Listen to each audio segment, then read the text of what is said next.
അമ്മേ പരിശുദ്ധമേ, ദൈവമാതാവേ, കൃപാസനത്തിലൂടെ ഞങ്ങൾക്കും ഞങ്ങളുടെ ദേശത്തിനും അമ്മ മധ്യസ്ഥം തേടി തന്ന എല്ലാ അനുഗ്രഹങ്ങൾക്കും കൃപകൾക്കും ഞങ്ങളിപ്പോൾ ഹൃദയം നിറഞ്ഞ നന്ദി പറയുന്നു. അമ്മേ പരിശുദ്ധമേ, ദൈവമാതാവേ, 2004 ഡിസംബർ 7 ഉച്ചകഴിഞ്ഞ് 2:30 കൃപാസനത്തിൽ സംഭവിച്ച അമ്മയുടെ പ്രത്യക്ഷപ്പെടലിനെ കുറിച്ച് തിരുസഭയ്ക്ക് സമർപ്പിച്ചിരിക്കുന്ന പഠനരേഖകളുടെ മേൽ സഭാത്മകമായ പഠനം ആരംഭിക്കുവാൻ ഞങ്ങൾ പ്രാർത്ഥിക്കുന്നു. അമ്മേ പരിശുദ്ധമേ, ഭൂസ്വർലോകങ്ങളുടെ രാജ്ഞിയായ അങ്ങേയ്ക്ക് ഭൗമസംരക്ഷണത്തിനായി പ്രപഞ്ചപ്രകൃതിയെ തന്നെ തിരുസഭ പ്രതിഷ്ഠിക്കുവാൻ ഈ പ്രത്യക്ഷീകരണം വഴി ഇടയാക്കണമേ. പരിശുദ്ധമേ, ജപമാല മാതാവേ, സകല കൃപാസനം പ്രാർത്ഥനയോടും ചേർത്ത് ഞങ്ങളിപ്പോൾ പ്രാർത്ഥിക്കുന്ന ഈ കുടുംബത്തിന്റെ പ്രത്യേക നിയോഗം മക്കളെ.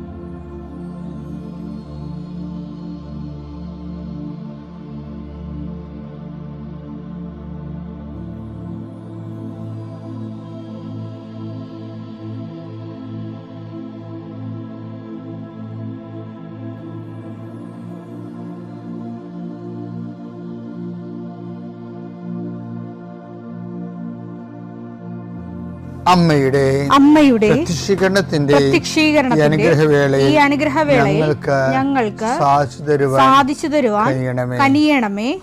ആമേൻ. വിശ്വാസ പ്രമാണം. സർവശക്തനായ പിതാവും ആകാശത്തിന്റെയും ഭൂമിയുടെയും സൃഷ്ടാവുമായ ദൈവത്തിൽ ഞാൻ വിശ്വസിക്കുന്നു. അവിടുത്തെ ഏകപുത്രനും ഞങ്ങളുടെ കർത്താവുമായ ഈശോമിശിഹായിലും ഞാൻ വിശ്വസിക്കുന്നു. ഈ പുത്രൻ പരിശുദ്ധാത്മാവിനാൽ ഗർഭസ്ഥനായി കന്യകാമറിയത്തിൽ നിന്ന് പിറന്ന് പൊന്തിയോസ് പീലാത്തോസിന്റെ കാലത്ത് പീഡകൾ സഹിച്ച് കുരിശിൽ തറയ്ക്കപ്പെട്ട് മരിച്ച് അടക്കപ്പെട്ട് പാതാളങ്ങളിൽ ഇറങ്ങി മരിച്ചവരുടെ ഇടയിൽ നിന്ന് 3-ാം നാൾ ഉയർത്ത് സ്വർഗത്തിലേക്ക് എഴുന്നള്ളി സർവശക്തിയുള്ള പിതാവായ ദൈവത്തിന്റെ വലതുഭാഗത്തിരിക്കുന്നു. അവിടെ നിന്ന് ജീവിക്കുന്നവരെയും മരിച്ചവരെയും വിധിക്കുവാൻ വരുമെന്നും ഞാൻ വിശ്വസിക്കുന്നു. പരിശുദ്ധാത്മാവിലും ഞാൻ വിശ്വസിക്കുന്നു. വിശുദ്ധ കത്തോലിക്കാ സഭയിലും പുണ്യവാന്മാരുടെ ഐക്യത്തിലും പാപങ്ങളുടെ മോചനത്തിലും ശരീരത്തിന്റെ ഉയർപ്പിലും നിത്യമായ ജീവിതത്തിലും ഞാൻ വിശ്വസിക്കുന്നു. ആമേൻ. സ്വർഗ്ഗസ്ഥനായ ഞങ്ങളുടെ പിതാവേ, അങ്ങയുടെ നാമം പൂജിതമാകണമേ. അങ്ങയുടെ രാജ്യം വരണമേ. അങ്ങയുടെ തിരുമനസ് സ്വർഗത്തിലെ പോലെ ഭൂമിയിലും ആകണമേ. അന്നു വേണ്ടുന്ന ആഹാരം ഇന്ന് ഞങ്ങൾക്ക് തരണമേ. ഞങ്ങളോട് തെറ്റ് ചെയ്യുന്നവരോട് ഞങ്ങൾ ക്ഷമിക്കുന്നത് പോലെ ഞങ്ങളുടെ തെറ്റുകൾ ഞങ്ങളോടും ക്ഷമിക്കണമേ. ഞങ്ങളെ പ്രലോഭനത്തിൽ ഉൾപ്പെടുത്തരുതേ, തിന്മയിൽ ഞങ്ങൾ രക്ഷിക്കണമേ. ആമേൻ. നന്മ നിറഞ്ഞ മറിയമേ, സ്വസ്തി. കർത്താവ് അങ്ങയുടെ കൂടെ സ്ത്രീകളിൽ അങ്ങ് അനുഗ്രഹിക്കപ്പെട്ടവളാകുന്നു. അങ്ങയുടെ ഉദരത്തിൻ ഫലമായി ഈശോ അനുഗ്രഹിക്കപ്പെട്ടവനാകുന്നു. പരിശുദ്ധ മറിയമേ, തമ്പുരാന്റെ അമ്മേ, പാപികളായ ഞങ്ങൾക്ക് വേണ്ടി ഇപ്പോഴും ഞങ്ങളുടെ മരണസമയത്തും തമ്പുരാനോട് അപേക്ഷിക്കണമേ. ആമേൻ. കർത്താവേ, നിന്റെ ഉന്നതമായ നാമത്തിന് സ്തോത്രം ചെയ്യുന്നു. കർത്താവേ, നിന്റെ വിശുദ്ധ പൗരോഹിത്യത്തെ മഹത്വപ്പെടുത്തണമേ. കർത്താവെ, സഭയിലുള്ള സാന്നിധ്യം പ്രകടമാക്കണമേ. 40 വർഷം ഞാൻ അർപ്പിച്ച കുർബാനയുടെ യോഗ്യതയെ കൃപാസ്ഥാനത്താറെ ജീവനോടെ പ്രത്യക്ഷപ്പെട്ട പരിശുദ്ധ അമ്മയുടെ മാധ്യസ്ഥത്തിൽ ഞാൻ അങ്ങയുടെ മക്കൾക്ക് വേണ്ടി പ്രാർത്ഥിക്കുന്ന കർത്താവെ, ലോകം മുഴുവനും ഉണർന്നിരിക്കുന്ന സമയത്ത് ഈ പ്രാർത്ഥനയിൽ പങ്കെടുക്കുന്ന ഓരോ മക്കള്, ഇന്ന് കടന്നു പോകുന്ന ഓരോ വഴികള്, ഓരോ ഉദ്യമങ്ങള്, ഓരോ ജീവിത ലക്ഷ്യങ്ങള്, അമ്മേ പരിശുദ്ധമേ, ദേവമാതാവേ, കൃപാസ്ഥാനത്താറെ ജീവനോടെ പ്രത്യക്ഷപ്പെട്ട അമ്മയുടെ സാന്നിധ്യം, സഞ്ചാരി മാതാവേ, സമയത്തിൻ്റെ അധികാരി, ഈ മക്കളുടെ കൂടെ പോകണമെന്ന് പ്രാർത്ഥിക്കുന്നു. പരീക്ഷയ്ക്ക് പോകുന്നവരെ എല്ലാ കുഞ്ഞുങ്ങളെയും ഞാൻ സമർപ്പിച്ച് പ്രാർത്ഥിക്കുന്നു. പരീക്ഷയ്ക്ക് പോകുന്ന, ഇന്ന് പരീക്ഷ എഴുതുന്ന എല്ലാ മക്കളെയും അവർ പഠിച്ചിരിക്കുന്ന മനസ്സിൽ ഓർത്തിരിക്കുന്ന പരീക്ഷയെ പ്രതിഫലിപ്പിക്കുവാനും, പരീക്ഷ എഴുതുന്ന എല്ലാ മക്കളെയും, പരീക്ഷയ്ക്ക് പഠിച്ചുകൊണ്ടിരിക്കുന്ന മക്കളെയും കർത്താവിൻ്റെ നാമത്തിൽ ആശീർവദിക്കുന്നു. നിങ്ങളുടെ കഴിവിൻ്റെ അപ്പുറം ദൈവത്തിൻ്റെ കൃപ പ്രവർത്തിച്ചുകൊണ്ട് ഉന്നതമായ വിജയം കൈവരിക്കാൻ കർത്താവ് നിങ്ങൾ അനുഗ്രഹിക്കട്ടെ. കർത്താവെ, ജോലിയില്ലാത്തവർ, സാമ്പത്തിക കടങ്ങളിൽപ്പെട്ടിരിക്കുന്നവർ, കലഹങ്ങളുള്ളവർ, കുടുംബത്തിൽ പലതരത്തിലുള്ള വഴക്കുകളും അസമാധാനം നിലനിൽക്കുന്നവർ, രോഗികൾ, പീഡിതർ, ആശുപത്രിയിൽ നിന്ന് ഇതുവരെ പോരാത്തവർ, ഓപ്പറേഷൻ നിശ്ചയിച്ചിരിക്കുന്നവർ, ടെസ്റ്റിന് കൊടുത്തിരിക്കുന്നവർ, കൾച്ചറിന് കൊടുത്തിരിക്കുന്നവർ, ബയോപ്സി കൊടുത്തിരിക്കുന്നവർ, കർത്താവിൻ്റെ ഉന്നതമായ നാമത്തിൽ ദൈവത്തിലെ ഞാൻ മാതാവിൻ്റെ മധ്യസ്ഥത്തിൽ യേശുക്രിസ്തു നിന്നെ ആശീർവദിക്കുന്നു. നിൻ്റെ ജോലികൾ, വീടുകൾ, വിൽക്കാത്ത സ്ഥലങ്ങൾ, നഷ്ടപ്പെട്ട ജോലികൾ, ക്യാൻസലായ വിസകൾ എല്ലാം ഈശോ ഏറ്റെടുക്കുകയും നിൻ്റെ കുടുംബം നിലനിർത്തരുകയും ചെയ്യട്ടെ. മക്കളില്ലാത്തവരെ ആശീർവദിക്കുന്നു, വിവാഹം ഒത്തുവരാത്തവരെ ആശീർവദിക്കുന്നു. റബ്ബറിൽ നിന്നും, കേര കർഷകരിൽ നിന്നും, പശുത്തൊഴിലാളികളിൽ നിന്നും, തൊഴിൽ നഷ്ടപ്പെട്ടവരെയും വരുമാനം കുറഞ്ഞു പോയവരെയും കർത്താവിൻ്റെ നാമത്തെ ആശീർവദിക്കുന്നു. എൻ്റെ കർത്താവിനുമായ നാമത്തിൽ, സഭയുടെ അധികാരത്തിൽ, കുരിശിൻ്റെ അടയാളത്തിൽ, ദൈവശക്തിയാൽ ഞാൻ നിന്നെ ആശീർവദിക്കുന്നു.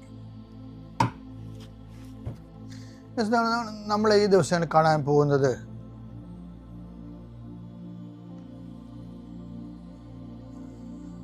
വിശ്വാസത്തെ ബേസ് ചെയ്ത് കർത്താവിൻ്റെ കാലത്ത്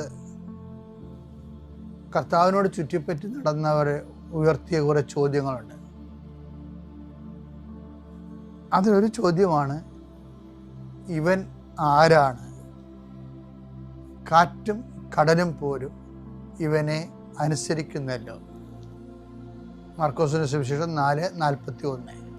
അവർ അത്യധികം ഭയന്ന് പരസ്പരം പറഞ്ഞു ഇവൻ ആരാണ്? കാറ്റും കടലും പോലും ഇവനെ അനുസരിക്കുന്നല്ലോ. അപ്പൊ അതായത് ഈ യേശുവിലേക്കുള്ള വിശ്വാസ യാത്രയെന്ന് പറയണത് അപ്പോസ്തലന്മാരുടെ ആദ്യത്തെ ക്ലാസ്സുകളാണ് ഇതെല്ലാം ശരിക്കും പറഞ്ഞാൽ ആരാണ് യേശു എന്നുള്ള ചോദ്യത്തിന് അപ്പോസ്തലന്മാർക്ക് കൊടുക്കുന്ന പ്രാഥമികമായ ക്ലാസ്സുകളാണിതെല്ലാം. അതുകൊണ്ട് അത് എന്താ ഈശോ പ്രാഥമിക ക്ലാസ്സാന്ന് പറയാൻ കാരണം എന്തറിയോ? നിർബന്ധിച്ചു എന്നൊരു വാക്കുണ്ട്. 6:45 വായിച്ചേ. താൻ ജനക്കൂട്ടത്തെ പിരിച്ചുവിടുമ്പോഴേക്കും വഞ്ചിയിൽ കയറി തനിക്ക് മുൻപേ മറുകരയിലുള്ള ബെത്സയിദയിലേക്ക് പോകാൻ അവൻ ശിഷ്യന്മാരെ നിർബന്ധിച്ചു. അപ്പൊ ഈ യാത്രയില് എന്നിട്ട് ഈശോ മലമുകളിലേക്ക് പ്രാർത്ഥിക്കാൻ പോകണാണ്. ഇക്കരയില് അപ്പോസ്തലന്മാരെ അക്കരയ്ക്ക് തള്ളിവിടും. എന്നിട്ട് ഒരു രാത്രി കടലിലേക്ക് തള്ളിവിടണ കാണാം. അത് കമാൻഡാണ്. You must go by no means എന്ന് പറഞ്ഞുകൊണ്ട് ഈ രാത്രി കടലിലേക്ക് അപ്പോസ്തലന്മാരെ തള്ളിവിട്ടേറ്റും ഈശോ അവിടെ കൂടെ കയറത്തില്ല. എന്നിട്ട് മലമുകളിലേക്ക് പ്രാർത്ഥിക്കാൻ പോകും. 4 യാമമായി കഴിയുമ്പോഴാണ് കടലിൻ്റെ മീതെ ഭയങ്കര കൊടുങ്കാറ്റ്, കടൽക്ഷോഭം ഉണ്ടാകുമ്പോൾ കടലിൻ്റെ മീതെ വന്നു. അപ്പോൾ അതിൻ്റെ അർത്ഥം എന്താണ്? ഈ കൊടുങ്കാറ്റും കടൽക്ഷോഭത്തിലേക്കും ഈശോയെ തള്ളിവിട്ടെന്നല്ല എൻ്റെ അർത്ഥം, നിർബന്ധിച്ചു എന്നല്ല എൻ്റെ അർത്ഥം. അപ്പോഴ് അവർ അവരുടെ സംഘർഷ ഭൂമിയിൽ ദൈവത്തെ കണ്ടിട്ട് പോലും അവർ പറഞ്ഞ് ഭൂതമാണെന്ന് പറഞ്ഞ് പേടിച്ചിട്ട് പകച്ചുപോയി. അപ്പോൾ ഈ പകപ്പിലൂടെ ഈശോ വീണ്ടും അവർക്ക് വിശ്വാസ ക്രമീകരണം നടത്തും. എന്താ പറയണത്? ഭൂതമല്ല, ഞാനാണെന്ന് പറയും. ഇത് ഞാനാണ്. അപ്പോഴും നമ്മൾ 6:41 പ്രശ്നം വരും. 6:40 എന്താണ്? ഇവൻ ആരാണ്? കാറ്റും കടലും പോലും ഇവനെ അനുസരിക്കുന്നല്ലോ. അപ്പോൾ ഇതെല്ലാം സംഭവിക്കണമെന്ന് വെച്ച് കഴിഞ്ഞാൽ ഇതെല്ലാം ഒരു വിശ്വാസ പരീക്ഷണങ്ങളാണ്. നമ്മൾ തിയറി ആൻഡ് പ്രാക്ടിക്കൽ എന്ന് പറയല്ലേ. ഇവൻ ആരാണ് എന്നുള്ളതാണ് തിയറി. ഇവൻ ആരാണ്? ഞാൻ സൃഷ്ടികർത്താവായ ദൈവം തമ്പുരാനാണ് എന്ന്. അപ്പോൾ ഈശോ നൽകിയിട്ടുള്ള ആ സ്വയം പ്രകാശിതമായ ദൈവത്തിൻ്റെ വെളിപാടുകളിലെ പരീക്ഷണങ്ങളിലൂടെയും അതുപോലെ തന്നെ അനുഭവങ്ങളിലൂടെയൊക്കെ ഇവരെ ദൈവം പഠിപ്പിക്കുകയും. അപ്പം അനുഭവങ്ങൾ എപ്പോഴും പ്രധാനപ്പെട്ടതാണ്. ദൈവത്തെ മനസ്സിലാക്കാനും വിശ്വാസം വർദ്ധിക്കാനും അനുഭവങ്ങൾ പ്രധാനപ്പെട്ടതാണ്. ആദിമസഭയിലും അനുഭവങ്ങൾ, ഇപ്പം കൃപാസനം ഏറ്റവും കൂടുതൽ പ്രാധാന്യം കൊടുക്കുന്നത് എന്തിനാണ്? അനുഭവങ്ങൾക്കല്ലേ. അനുഭവ സാക്ഷ്യം എന്നല്ല പറയേണ്ടത്. അതിൻ്റെ കാരണം അവൻ ഓരോരുത്തർക്കും ഓരോ കാലം നൽകിയെന്നില്ലേ. നടപടി പുസ്തകം 17:26 ഭൂമുഖം മുഴുവൻ വ്യാപിച്ചു വസിക്കാൻ വേണ്ടി അവിടുന്ന് ഒരുവനിൽ നിന്ന് എല്ലാ ജനപദങ്ങളെയും സൃഷ്ടിച്ചു. അവർക്ക് വിഭിന്ന കാലങ്ങളും വാസഭൂമികളും നിശ്ചയിച്ചു കൊടുത്തു. ഇത് അവർ ദൈവത്തെ അന്വേഷിക്കുന്നതിനും ഒരു പക്ഷേ അനുഭവത്തിലൂടെ അവിടുത്തെ കണ്ടെത്തുന്നതിനും വേണ്ടിയാണ്. എന്ത് വിഷയം മനസ്സിലായില്ലേ? അപ്പൊ അനുഭവം ഒരു പ്രശ്നമാണ്. ഈ ഇരുട്ട് കടലിലേക്ക് ഇവരെ തള്ളിയിടുന്നത്, നിർബന്ധിക്കുന്നത് ഒരു അനുഭവം ഉണ്ടാകാൻ വേണ്ടിയാണ് ക്രിസ്തുവിനെ. അപ്പം നമ്മളെപ്പോഴും ഓർത്തേക്കണം, നമ്മുടെ കടങ്ങളും അല്ലെങ്കിൽ മക്കള് തോന്നിയവാസങ്ങളിലൊക്കെ പോകുമ്പോഴും നമ്മളെ നിങ്ങൾ എന്തുണ്ടാക്കി ചില മക്കൾ മാതാപിതാക്കന്മാരില്ലേ, മക്കളെ പോറ്റാൻ കഴിയത്തില്ലെങ്കിൽ അവരെ സൃഷ്ടിക്കാതിരിക്കണം എന്നൊക്കെ പറഞ്ഞ് മക്കള് ദൈവത്തെ മറന്നൊക്കെ സംസാരിക്കത്തില്ലേ. അപ്പം നിങ്ങളെ പ്രൈസ്തലോട് പറഞ്ഞാൽ മതി, അവരൊന്നും പറയരുത്, അവരെ ശപിക്കൊന്നും ചെയ്യരുത്, അവർക്കറിയില്ല. അത് നിങ്ങളെ ദൈവം നിർബന്ധിച്ച് ഇരുട്ട് കടലിലേക്ക് തള്ളിയിടുന്നതാണ്. അത് നിർബന്ധിച്ച വാക്ക് മറന്നു പോരുത്. മർക്കോസ് 6:45 താൻ ജനക്കൂട്ടത്തെ പിരിച്ചുവിടുമ്പോഴേക്കും വഞ്ചിയിൽ കയറി തനിക്ക് മുൻപേ മറുകരയിലുള്ള ബെത്സയിദയിലേക്ക് പോകാൻ അവർ ശിഷ്യന്മാരെ നിർബന്ധിച്ചു. അപ്പൊ ഇരുട്ടുകടലേക്ക് നിർബന്ധിച്ച് വിടുകയാണേ. എന്തിനാണ്? ഒരു അനുഭവം ഉണ്ടാകാൻ. എന്നിട്ട് ഇവര് അപ്പോസ്തലന്മാരെപ്പോലെ നമ്മള് 4:40 ചോദിച്ചില്ലേ, ഇവൻ ആരാണ്? ആറ്റും കടലും പോലും ഇവനെ അനുസരിക്കുന്നല്ലോ. അപ്പം നിന്റെ രോഗങ്ങളും നിന്റെ തള്ളിപ്പറച്ചുകളിലും മക്കൾ നിന്നെ ഓർഫണാക്കണതും നിന്റെ ജോലി ചില സമയത്ത് നഷ്ടപ്പെടുന്നതും നിന്റെ വിസ പ്രോസസ്സ് ആകാതിരിക്കുന്നതും നിന്റെ ഒത്ത കല്യാണം വിട്ടുപോരണതും എല്ലാം ദൈവത്തിനെ നീ ക്രിസ്തുവിനെ അന്വേഷിക്കാനും അനുഭവത്തിലൂടെ കണ്ടെത്താനും വേണ്ടിയുള്ള ദൈവപരിപാലനയായിട്ടാണ് എടുക്കണമെന്നുണ്ടെങ്കിൽ നമുക്ക് അവസാനം ഈ വിഷയത്തിൽ സമാധാനം ഉണ്ടാവും, ദൈവത്തെ നമുക്ക് കിട്ടുകയും ചെയ്യും. അങ്ങനെ ജീവിതത്തെ സമീപിക്കാൻ നോക്കാം. ഈശോമിശിഹായ്ക്ക് സ്തുതിയായിരിക്കട്ടെ. ആദ്യം തന്നെ എന്നെ പ്രത്യക്ഷീകരണത്തിൻ്റെ സാക്ഷിയായി ഉയർത്തിയ മാതാവിനും തിരുക്കുമാരനും ഒത്തിരിയേറെ നന്ദി പറയുന്നു. എൻ്റെ പേര് വിനീഷ സേവ്യ. ഞാൻ കൊല്ലത്തുനിന്നാണ് വരുന്നത്. ഞാൻ ഒരു പോർട്ടുകൊല്ലം ഇടവക അംഗമാണ്. ഞാൻ ആദ്യമായിട്ട് ഉടമ്പടി എടുക്കുന്നത് കഴിഞ്ഞ വർഷം 2025 ഫെബ്രുവരി 14 ആ ഉടമ്പടി എടുക്കാനുള്ള എൻ്റെ മാനസികാവസ്ഥ എന്ന് പറയുന്നത് വളരെ ദയനീയമായിരുന്നു. ഞാൻ അന്ന് ഉടമ്പടി എടുക്കുന്ന അന്നത്തെ ദിവസം ഞാൻ മാതാവിനോട് പറഞ്ഞത്, അടുത്ത വർഷം 2026 ഫെബ്രുവരി മാസം ഉണ്ടെന്നുണ്ടെങ്കിൽ ഞാൻ എന്തായാലും വന്ന് സാക്ഷ്യം രേഖപ്പെടുത്തുമെന്ന് ഞാൻ മാതാവിൻ്റെ ഇടയ്ക്ക് പറഞ്ഞിട്ടുണ്ടായിരുന്നു. ഈ ഒരു വർഷം എനിക്ക് എന്ത് ചെയ്യുമെന്നറിയില്ല. ഈ ഒരു വർഷത്തിനുള്ളിൽ എൻ്റെ നിയോഗങ്ങൾ എനിക്ക് സാധിച്ചു കിട്ടണം. അത് മാത്രമായിരുന്നു എൻ്റെ പ്രാർത്ഥന. ഞാൻ ആദ്യം ഇവിടെ വന്നപ്പോഴത്തേക്കും മാതാവിനോട് പറയായിരുന്നു, മാതാവേ എനിക്കൊന്നും അറിയില്ല, ഞാൻ എല്ലാവരെ പോലെയും 10ാം ക്ലാസ് പാസ്സായി, +2 ഡിഗ്രി എടുത്തു, മാസ്റ്റേഴ്സ് എടുത്തു കഴിഞ്ഞപ്പോഴത്തേക്കും എൻ്റെ മുന്നിൽ ഇനി ഒന്നും അറിയില്ല. എൻ്റെ കയ്യിലാണെങ്കിൽ റാങ്ക് സർട്ടിഫിക്കറ്റ്സ് ഉണ്ട്, എല്ലാ സർട്ടിഫിക്കറ്റ്സും ഉണ്ട്, പക്ഷേ എനിക്ക് ജോലിയില്ല. ഇപ്പോൾ എന്താണെന്ന് വെച്ച് കഴിഞ്ഞാൽ ഇപ്പോഴത്തെ തലമുറയിലെ പിള്ളേർക്ക് എല്ലാ ക്വാളിഫിക്കേഷൻസ് ഉണ്ട്, പക്ഷേ ജോലിയില്ല. അപ്പം നാട്ടുകാരൊക്കെ ചോദിക്കുകയാണ്, എന്താണ് ക്ലാസ് കഴിഞ്ഞില്ലേ, പഠിത്തം കഴിഞ്ഞില്ലേ, ജോലിയൊന്നും ആയില്ലേ, കല്യാണം ആയില്ലേ, ചുമ്മാ ഓരോ ക്വസ്റ്റ്യൻസ് ഇങ്ങനെ ചോദിച്ചുകൊണ്ടിരിക്കുകയാണ്. അപ്പം ഞാൻ മാതാവിനോട് പറയണം, മാതാവേ ഞാൻ ഇത്രയും തോൽവിയാണോ, എനിക്കൊന്നും ചെയ്യാൻ പറ്റുന്നില്ലല്ലോ, ഞാൻ എന്താണ് ചെയ്യേണ്ടത് മാതാവേ എന്നിട്ട് ഞാൻ മാതാവിനോട് ചോദിക്കുകയാണ്. ഞാൻ ഉടമ്പടി എടുക്കാനുണ്ടായ സാഹചര്യം എന്ന് പറയുന്നത് എൻ്റെ ഫ്രണ്ട് ആൻമരിയ വിൻസെൻ്റ് അവളാണ്. അപ്പോൾ അവളുടെ ഒരു സാക്ഷ്യം കേട്ടിട്ടാണ് ഞാൻ ഇവിടെ വരുന്നത് ആദ്യമായിട്ട്. അവളുടെ ഒരു എക്സാം അവൾ ക്വാളിഫൈ ആയി, അതിൻ്റെ കാര്യങ്ങളൊക്കെ പറഞ്ഞിട്ട് ഞാൻ സത്യം പറഞ്ഞു കഴിഞ്ഞാൽ മാതാവിൽ അങ്ങനെ കുഞ്ഞുനാൾ തൊട്ടേ മാതാവിനെ ഇഷ്ടമാണ്, പ്രാർത്ഥിക്കും എന്നൊക്കെ ഉണ്ടെങ്കിൽ പോലും മാതാവിനോട് ഇങ്ങനെ അടുത്ത് പ്രാർത്ഥിക്കാനും ഉടമ്പടി എടുത്ത് പ്രാർത്ഥിക്കണം, കൃപാസനം മാതാവിനോട് പ്രാർത്ഥിക്കണം, അങ്ങനെ ഒരു ചിന്താഗതി എനിക്ക് ഉണ്ടായിരുന്നില്ല. അത്ര വലിയ ദൈവഭക്തിയുള്ളൊരു കൂട്ടത്തിലും അല്ല ഞാൻ അത്ര വലിയ പ്രാർത്ഥിക്കത്തില്ല, കുടുംബ പ്രാർത്ഥനയ്ക്ക് ഇരിക്കത്തില്ല, അങ്ങനത്തെ ഒരു വ്യക്തിയായിരുന്നു. അപ്പം എന്താ സംഭവിച്ചതെന്ന് വെച്ച് കഴിഞ്ഞാൽ 2024 MSc ഞാൻ പാസ് ഔട്ട് ആവുകയാണ്. നീണ്ട 1.5 വർഷത്തിൻ്റെ കാത്തിരിപ്പാണ്. ഞാൻ ഇരിക്കുകയാണ്, മീൻസ് ഞാനൊന്നും പഠിക്കുന്നില്ല. മാസ്റ്റേഴ്സ് കഴിഞ്ഞു, ഞാൻ എന്താണ് ചെയ്യേണ്ടത്, എനിക്ക് മുന്നിൽ ഒന്നുമില്ല. 2 ഓപ്ഷനാണുള്ളത്. ഒന്ന് BEd എടുക്കുക, അല്ലാന്നുണ്ടെങ്കിൽ PhDക്ക് പോവുക. എനിക്ക് BEd എടുക്കാൻ താല്പര്യമില്ല, ഞാൻ PhD നേടണം, എനിക്ക് PhD എടുക്കണമെന്ന്.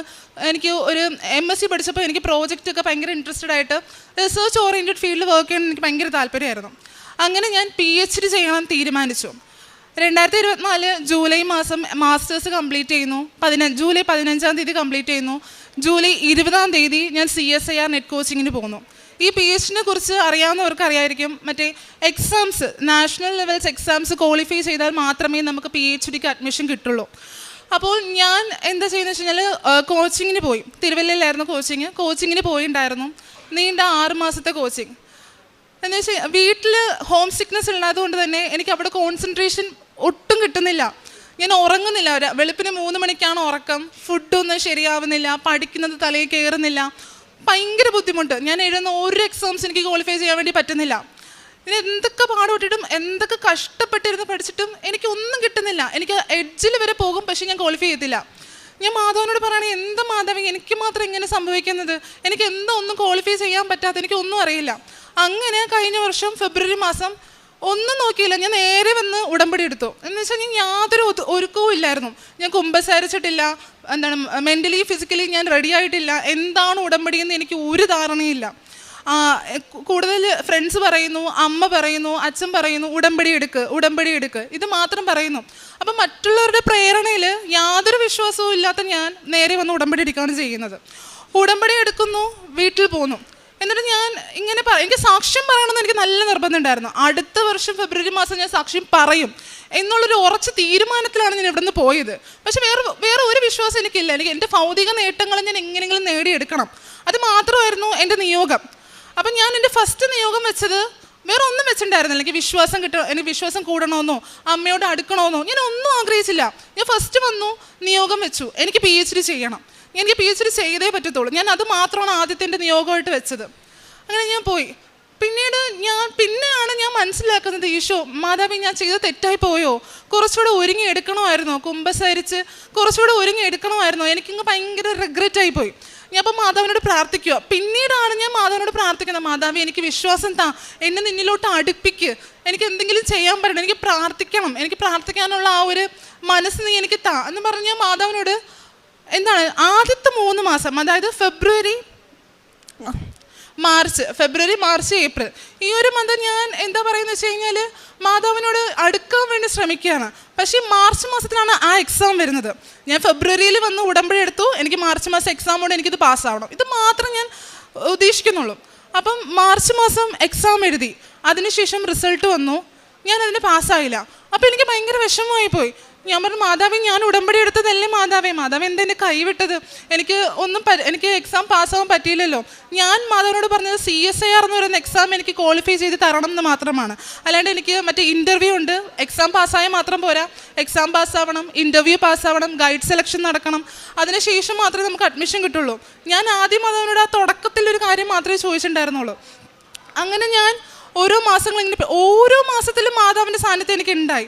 ഫെബ്രുവരി കഴിഞ്ഞു, മാർച്ച്, ഏപ്രിൽ ആയപ്പോഴത്തേക്ക് എനിക്ക് കോയമ്പത്തൂരിൽ നിന്ന് ഒരു ഇൻ്റർവ്യൂ വിളിച്ചു, റിസർച്ച് അസിസ്റ്റൻറ്റ് പോസ്റ്റിൽ. ഓരോന്നും മാതാവ് എനിക്ക് തരികയാണ്. അപ്പം ഞാൻ മാതാവിനോട് പ്രാർത്ഥിക്കുന്നുണ്ട്, പക്ഷെ അത്ര ആഴമായിട്ട് ഞാൻ പ്രാർത്ഥിക്കുന്നില്ല. മാതാവ് എനിക്കത് കിട്ടണം, മാതാവ് എനിക്ക് ഇത് കിട്ടണം. ഞാൻ മാതാവിനോട് ഓരോരോ കാര്യങ്ങൾ ഇങ്ങനെ പറഞ്ഞുകൊണ്ടിരിക്കുകയാണ്. പിന്നെയാണ് ജൂൺ മാസത്തിൽ ഞാൻ ഉടമ്പടി പുതുക്കുന്നത്. സത്യം പറഞ്ഞു കഴിഞ്ഞാൽ ജൂൺ മാസത്തിൽ പുതുക്കുമ്പോഴാണ് ഞാൻ ഉടമ്പടിയിലോട്ട് ആദ്യമായിട്ട് ചൂടെടുത്ത് വെക്കുന്നത്. ഒന്നും അറിയാതെ ഭൗതിക നേട്ടങ്ങൾക്ക് വേണ്ടി മാത്രം ഞാൻ മാതാവിനെ സാന്നിധ്യം സമീപിച്ചപ്പോഴത്തേക്കും എനിക്ക് മാതാവിനെ അനുഭവിക്കാൻ തുടങ്ങിയത് ജൂൺ മാസത്തിലാണ്. ഉടമ്പടി പുതുക്കുമ്പോഴാണ് ആക്ച്വലി നമ്മൾ ഉടമ്പടിയിലോട്ട് ആകുന്നത് എന്നാണ് എനിക്ക് തോന്നുന്നത്. മീൻസ് ഞാൻ 3 മാസത്തിൽ മാതാവിനോട് പ്രാർത്ഥിക്കുന്നുണ്ട്. പക്ഷെ അത് വിശ്വാസത്തിലാണോ അതോ എൻ്റെ ഭൗതിക നേട്ടത്തിനാണോ എനിക്കറിയില്ല. ഞാൻ ഭയങ്കര കൺഫ്യൂസ്ഡ് ആയിരുന്നു. എനിക്ക് ഇന്ന കാര്യം വേണം, അതുകൊണ്ട് ഞാൻ മാതാവിനോട് പ്രാർത്ഥിക്കുന്നു. അങ്ങനത്തെ ഒരു മാനസികാവസ്ഥയിലും ചിന്താഗതിയിലായിരുന്നു ഞാൻ. എപ്പോഴാണോ പുതുക്കിയത് അപ്പോഴാണ് ഞാൻ മാതാവിൻ്റെ സാന്നിധ്യം എനിക്ക് കിട്ടാൻ വേണ്ടി തുടങ്ങിയത്. ഞാൻ രണ്ടാമത് പുതുക്കുന്ന സമയത്ത് ഞാൻ ഭയങ്കരമായിട്ട് മാതാവിനെ സ്നേഹിച്ച് മാതാവിൻ്റെ പ്രസൻസ് എനിക്ക് കിട്ടണം, അങ്ങനെ ഒരു ആഗ്രഹമായിരുന്നു. പിന്നീട് പുതുക്കുമ്പോഴൊന്നും എൻ്റെ നിയോഗം എനിക്ക് വലിയ ഇമ്പോർട്ടൻസ് ഞാൻ കൊടുത്തില്ല. എൻ്റെ ഒരു ഭൗതിക നേട്ടങ്ങൾക്കും ഞാൻ എൻ്റെ ഇമ്പോർട്ടൻസ് കൊടുത്തില്ല. ഞാൻ പിന്നീട് വെച്ച എല്ലാ ഫസ്റ്റ് നിയോഗവും മാതാവിൻ്റെ സംരക്ഷണം എനിക്ക് കിട്ടണം, മാതാവിൻ്റെ അനുഗ്രഹം എനിക്ക് കിട്ടണം, മാതാവിൻ്റെ സാന്നിധ്യം എനിക്ക് അനുഭവിക്കാൻ വേണ്ടി പറ്റണം എന്ന കാര്യങ്ങളാണ് ഞാൻ കൂടുതലും മാതാവിനോട് ചോദിക്കാൻ വേണ്ടി തുടങ്ങുന്നത്. എൻ്റെ ഭൗതിക നേട്ടം നിങ്ങൾക്ക് മറന്നു. ഞാൻ മാതാവിനോട് ചോദിക്കുന്നത് നിർത്തി. ഞാൻ മാതാവിൻ്റെ പ്രസൻസ് മാത്രമാണ് ഞാൻ മാതാവിനോട് പിന്നീട് ചോദിക്കാൻ വേണ്ടി തുടങ്ങിയത്. പിന്നീട് വീണ്ടും ജൂലൈ മാസമായി. ജൂലൈ മാസത്തിൽ അടുത്ത എക്സാം വന്നു. ആക്ച്വലി ഈ ഒരു CSIR എക്സാം ട്വൈസ് ആയിട്ട്, അതായത് ഒരു വർഷത്തിൽ 2 വട്ടമാണ് നടത്തുന്നത്. പക്ഷേ കഴിഞ്ഞ വർഷം 3 വട്ടം നടത്തിയിട്ടുണ്ടായിരുന്നു. ഡിസംബർ മാസത്തെ എക്സാം മാറ്റി വെച്ചിട്ട് 3 വട്ടം നടത്തിയിട്ടുണ്ടായിരുന്നു. ജൂലൈ മാസമായപ്പോൾ ഞാൻ കുറച്ചുകൂടെ വിശ്വാസത്തിൽ അടിയുറച്ചു. എന്നിട്ട് ഞാൻ ജോസഫ് അച്ഛൻ്റെ കൈവെപ്പ് ശുശ്രൂഷയിലൊക്കെ പങ്കെടുത്തു, പ്രാർത്ഥിച്ചു. അപ്പോൾ ഞാൻ നന്നായിട്ട് പ്രാർത്ഥിച്ചു മാതാവിനടുത്ത്. അപ്പോൾ എനിക്ക് നല്ല ഉറപ്പുണ്ടായിരുന്നു എനിക്ക് ഈ എക്സാം കിട്ടും. ഞാൻ അത്രയും കഷ്ടപ്പെട്ട് കുറേ പഠിച്ചു, എന്തൊക്കെയോ ഞാൻ പഠിക്കുന്നു, എന്തൊക്കെയോ ഞാൻ പ്രിപ്പയർ ചെയ്യുന്നു. പക്ഷെ ഒന്നും എനിക്ക് ഒരു ഫുൾഫിൽമെൻറ്റും കിട്ടുന്നില്ല. പിന്നെ പഠിച്ചു, എഴുതി. അടുത്ത മാസം റിസൾട്ട് വന്നു. ഓഗസ്റ്റ് മാസം ആൻസർ കീ വന്നു, കിട്ടിയില്ല. എനിക്ക് അതുപോലെ ഡിപ്രഷൻ വേറെ ഇല്ലായിരുന്നു. ഞാൻ പറഞ്ഞു, ഞാൻ ഇത്രയും പ്രാർത്ഥിക്കാൻ തുടങ്ങി, ഞാൻ ഇത്രയും കാര്യങ്ങൾ ചെയ്യാൻ തുടങ്ങി, എന്നിട്ടും എന്തുകൊണ്ട് എനിക്കിത് പറ്റുന്നില്ല എന്നുള്ള ചോദ്യമായിരുന്നു എനിക്ക്. പരാതിയും പരിഭവങ്ങളൊക്കെ ആയിരുന്നു. പിന്നീടാണ് ഒക്ടോബർ മാസം എത്തുന്നത്, മാതാവിൻ്റെ മാസം. ആ ഒരു മാസം ആക്ച്വലി അത്രയ്ക്കും അത്ഭുതങ്ങൾ എനിക്ക് നടന്നു. ഞാൻ ഇന്നേ വരെ കൃപാസനത്തിൽ ഇങ്ങനെ ജപമാല റാളിയുള്ള കാര്യം ഒന്നും എനിക്കറിയില്ല. ഇതിനെക്കുറിച്ച് ഒരു ഡീറ്റെയിൽസും ഞാൻ തിരക്കിയിട്ടുമില്ല, അറിഞ്ഞിട്ടുമില്ല. എനിക്കൊരു വിശ്വാസം ഉണ്ടായിരുന്നില്ല. അപ്പം എൻ്റെ ഫ്രണ്ട് ഇങ്ങനെ, ഞാൻ പറയാണ്, ഇങ്ങനെ ജപമാല റാലി ഉണ്ട്, നമ്മളതിനകത്ത് പങ്കെടുക്കണോ? അപ്പോൾ അവൾ പറയുന്നുണ്ട്, നീ ഉടമ്പടി എടുത്തില്ലേ, നീ പങ്കെടുക്കണം എന്നൊക്കെ പറഞ്ഞു. അപ്പം ഞാൻ പങ്കെടുക്കാം. അപ്പം അന്നേരം ആ ഒരു ജപമാല റാലിയിൽ പങ്കെടുക്കുമ്പം എൻ്റെ മനസ്സെന്ന് പറയുന്നത്, മാതാവ് എനിക്ക് ഒന്നും വേണ്ട, അതുമാത്രം എനിക്ക് ഇപ്പോഴും ഓർമ്മയുണ്ട്. മാതാവ് എനിക്ക് ഒന്നും വേണ്ട, മാതാവിൻ്റെ സാന്നിധ്യം മാത്രം മതി, മാതാവിൻ്റെ സംരക്ഷണം മാത്രം മതി. എനിക്ക് ഞാൻ മാതാവി എന്ന് വിളിക്കുമ്പം ഏതൊരു ഘട്ടത്തിലും എനിക്ക് എൻ്റെ കൂടെ നീ ഉണ്ടാവണം, അത് മാത്രമേ ഞാൻ ആഗ്രഹിക്കുന്നുള്ളൂ. അല്ലാണ്ട് എനിക്ക് ആ നേട്ടം വേണം, ഈ നേട്ടം വേണം, ഞാൻ ഒന്നും മാതാവിനോട് ചോദിക്കുന്നില്ല ആക്ച്വലി. അപ്പം ഞാൻ തന്നെ ആലോചിക്കുന്നത്, എന്തായാലും നമ്മൾ ജപമാല റാലിക്ക് പോവല്ലേ, അപ്പോൾ ഓരോരുത്തർക്കും ഓരോരോ ഭൗതിക നേട്ടങ്ങളുടെ ആവശ്യത്തിന് വേണ്ടി അവരൊക്കെ പോവില്ലേ, നിനക്കൊരു ആവശ്യം പറയാനില്ലേ? നീ ഇങ്ങനെ സ്റ്റക്കായിട്ട് MSc കഴിഞ്ഞിട്ട് ഇത്രയും നാളായിട്ട് ജോലിയൊന്നും ആയില്ല, ഇങ്ങനെ ഇരിക്കുമല്ലേ, എന്താ ചെയ്യുക, ഒന്നും അറിയില്ല. അപ്പോഴാണ് ജപമാല റാലിക്ക് പോകുന്നത് 25-ാം തീയതി, ഒക്ടോബർ മാസം 25-ാം തീയതി. എൻ്റെ കയ്യിലാണെങ്കിൽ ആകെ ഈ ഒരു കൊന്തയും എൻ്റെ ഒരു ഫോണും പൈസ മാത്രമേ ഉള്ളൂ, വേറെ ഒന്നും എൻ്റെ കയ്യിലില്ല. പക്ഷെ എനിക്ക് നടക്കാൻ പറ്റുന്നില്ല. എനിക്ക് ജപമാല റാലി കംപ്ലീറ്റ് ചെയ്യാൻ പറ്റാത്തത്രയ്ക്കും കാലുവേദന, തലവേദന. എന്നുവെച്ചാൽ അന്ന് ഒരു കുട പോലും ഞാൻ എടുത്തിട്ടുണ്ടായിരുന്നില്ല. ഫുള്ള് മഴ നനഞ്ഞു, ഫുള്ള് വെയിൽ കൊണ്ടു. അത്രയും കഷ്ടപ്പെട്ട് എൻ്റെ കയ്യിൽ ഒരു ബിലോങ്ങിങ്സും ഇല്ല, എനിക്ക് ഒരു പ്രശ്നവും ഇല്ല, നടക്കാനോ ഇരിക്കാനോ എനിക്ക് ഒരു പ്രശ്നമില്ല. പക്ഷെ അന്നത്തെ ഒരു ദിവസം എനിക്ക് അത്രയും വേദന.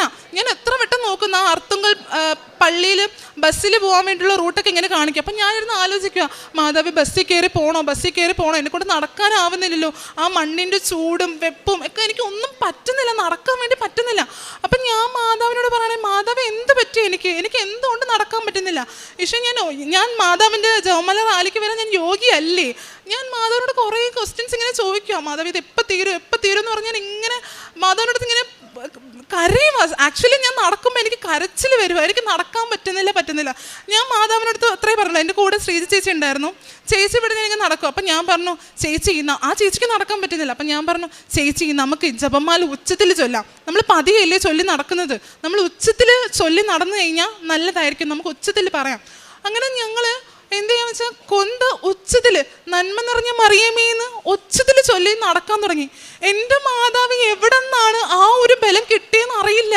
അത്രയും നേരം ഭയങ്കരമായിട്ട് ക്ഷീണിച്ച് നടന്ന ഞങ്ങൾ പിന്നീട് ഭയങ്കര കോൺഫിഡൻ്റ് ആയിട്ടും ഭയങ്കര കാലൊക്കെ എടുത്തു വെക്കാൻ അത്രയും ധൈര്യം ഉച്ചത്തിൽ പറഞ്ഞ് ഞങ്ങൾ ചൊല്ലി അർത്തുങ്കൽ പള്ളിയിലെത്തി. അർത്തുങ്കൽ പള്ളിയിലെത്തിയപ്പോൾ ഇതുപോലെ സന്തോഷം എനിക്ക് വേറെ ഇല്ല. മീൻസ് എന്തോ ജീവിതത്തിൽ നേടിയ പോലൊരു സന്തോഷമായിരുന്നു എനിക്ക് അന്ന് ഉണ്ടായത്. എൻ്റെ ഭൗതിക നേട്ടങ്ങളൊന്നും ഞാൻ പറഞ്ഞിട്ടില്ല. അതിനുശേഷം ഒക്ടോബർ മാസത്തിലാണ് രണ്ടാമത് പുതുക്കിയുണ്ടായിരുന്നത്. പിന്നെയാണ് ഡിസംബർ മാസം എത്തിയത്. ഡിസംബർ മാസമാണ് എൻ്റെ ജീവിതത്തിൽ ഏറ്റവും നല്ലൊരു മാസമായിട്ട് എനിക്ക് മാതാവ് തന്നത്. ഡിസംബർ മാസത്തിൽ ഞാൻ മാതാവിനോട് പറയണേ, മാതാവേ, ഞാൻ നിന്നോട് ഫെബ്രുവരി മാസം സാക്ഷ്യം പറയാമെന്ന് രേഖപ്പെടുത്തിയതല്ലേ, പക്ഷേ എനിക്ക് സാക്ഷ്യം പറയാൻ ഒന്നും നടന്നിട്ടില്ല. അപ്പം ഞാൻ എന്താണ് ഫെബ്രുവരി മാസം പോയിട്ട് സാക്ഷ്യം പറയാം? ഞാൻ ഒന്നും പറയാനില്ലല്ലോ മാതാവേ, എന്നെ ഇങ്ങനെ നീ എന്താ ഒന്നും ചെയ്തു തരാത്തത്? ഞാൻ മാതാവിനോട് ഇങ്ങനെ ചോദിക്കണം. അപ്പോഴാണ് ഒരു ഇൻസ്റ്റിറ്റ്യൂട്ടിൽ നിന്ന് PhDയുടെ എൻട്രൻസ് എക്സാം വിളിക്കുന്നത്. അപ്പം എൻ്റെ ഒരു ഫ്രണ്ട്, ചൈൽഡ്ഹുഡ് ഫ്രണ്ട്, ഫെറിൻ എന്നാണ് പേര്.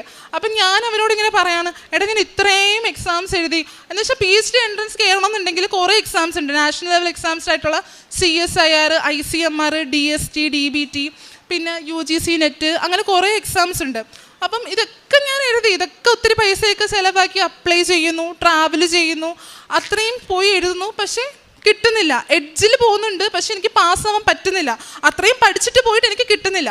അപ്പം ഞാൻ അവനോട് ഇതിൻ്റെ വിഷമം പറയണം, ഞാൻ ഇത്രയും എക്സാം എഴുതി ഞാൻ മടുത്തു, എനിക്ക് വയ്യന് എക്സാംസ് എഴുതാം, ഞാൻ എഴുതുന്നില്ല എക്സാം. ഞാൻ എന്തോരം കഷ്ടപ്പെടുന്നു, വെറുതെ എന്തിനും റിസൾട്ട് വരുമ്പോൾ ഏങ്ങി കരയാണ് ദിവസവും. റിസൾട്ട് വരുമ്പോൾ ഏങ്ങി കരയുന്നു. എക്സാംസ് ഇത്രയും എഴുതുന്നുണ്ട്, ഇത്രയും ചിലവാക്കി ദൂരെയൊക്കെ ആയിരിക്കും സെൻറ്റർ, അപ്പോൾ അവിടെയൊക്കെ പോയി നമ്മൾ എഴുതുന്നുണ്ട്, പക്ഷെ ക്വാളിഫൈ ആവുന്നില്ല.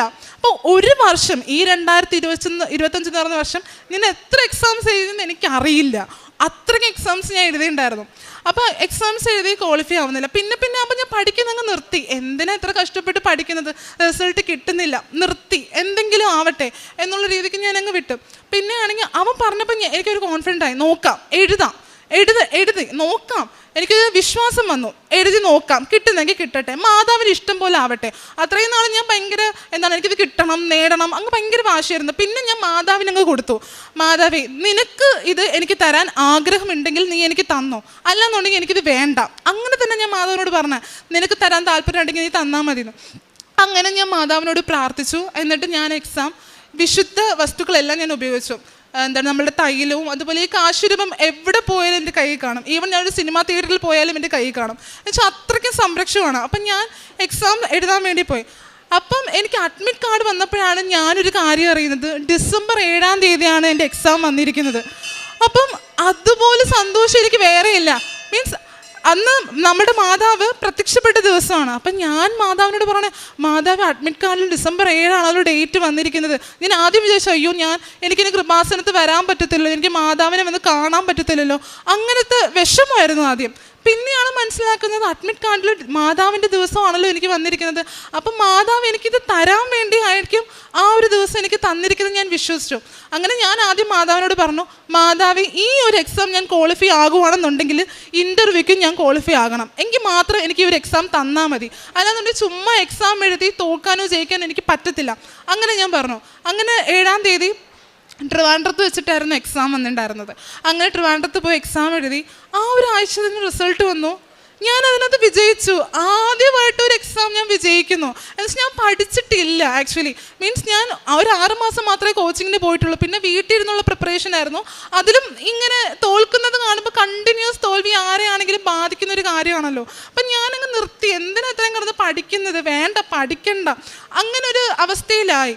പിന്നെ ഞാൻ എക്സാം പാസ്സായപ്പോൾ അത്രയും സന്തോഷമായി. മാതാവായിട്ട് എനിക്ക് തന്നതാ.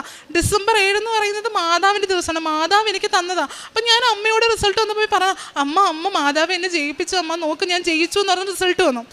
അതിനുശേഷം തീർന്നിട്ടില്ല. അതിനുശേഷം ഇൻ്റർവ്യൂ ഡിസംബർ 13-ാം തീയതിയായിരുന്നു ഇൻ്റർവ്യൂ എന്ന് പറഞ്ഞു കഴിഞ്ഞാൽ PhD ഇൻ്റർവ്യൂ ആണ്. അപ്പോൾ അവർ കൂടുതലും ചോദിക്കുന്നതെന്ന് വെച്ച് കഴിഞ്ഞാൽ നമ്മളുടെ റിസർച്ച്, നമ്മളെന്താണ് BScയിൽ ചെയ്ത പ്രോജക്റ്റ് എന്താണ്, MScയിൽ ചെയ്ത പ്രോജക്റ്റ് എന്താണ്, അതുപോലെ തന്നെ SOP, സ്റ്റേറ്റ്മെൻറ്റ് ഓഫ് പേർപ്പസ്, നിങ്ങൾ ഈ റിസർച്ചിലൂടെ എന്താണ് ചെയ്യാനായിട്ട് ഉദ്ദേശിക്കുന്നത്, ഇങ്ങനത്തെ കാര്യങ്ങളാണ് അവർ ചോദിക്കുക.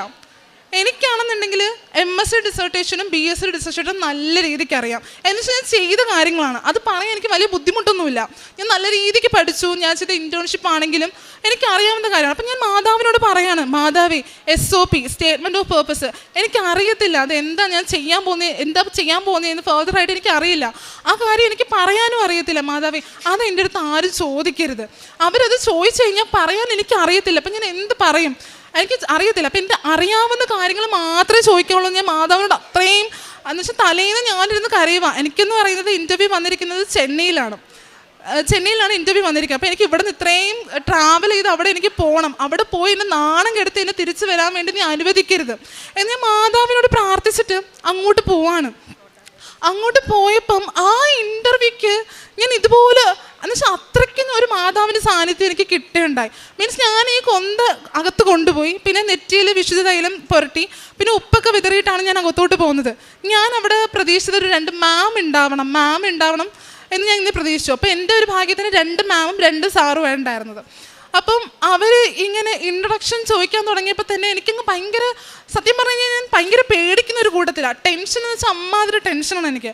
MSc എക്സാം, അതായത് BSc MSc എക്സാമിൻ്റെ തലേന്നൊക്കെ തലകറങ്ങി വീഴും, ഛർദ്ദിക്കും. എനിക്ക് ഭയങ്കര അസ്വസ്ഥതയാണ്, ഭയങ്കര എക്സാം ഫിയർ, ഇൻ്റർവ്യൂ ഭയങ്കര ഫിയറാണ്. ഇപ്പോൾ ഒരു സ്റ്റേജിൽ കയറി മിണ്ടാനൊക്കെ ഭയങ്കര പേടിയാണ്. ഞാൻ ഇപ്പം തന്നെ എങ്ങനെയാണ് സംസാരിക്കുന്നത് എന്തുപോലും എനിക്ക് അറിയത്തില്ല ആക്ച്വലി. എന്ന് വെച്ചാൽ നിർത്താതെ എനിക്കങ്ങനെ പറയാൻ പറ്റുമെന്ന് പോലും എനിക്ക് അറിയത്തില്ല. അപ്പം നല്ല സ്റ്റേജ് ഫിയർ ഉള്ള കൂട്ടത്തിലാണ്. അപ്പം ഞാൻ അകത്ത് പോയപ്പോഴത്തേക്കും ഒരു വലിയൊരു മേലെ ഒരു സ്ഥലത്താണ് എന്നെ ഇരുത്തിയത്. സാറുമാരൊക്കെ താഴെ ഇരിക്കുവാണ്.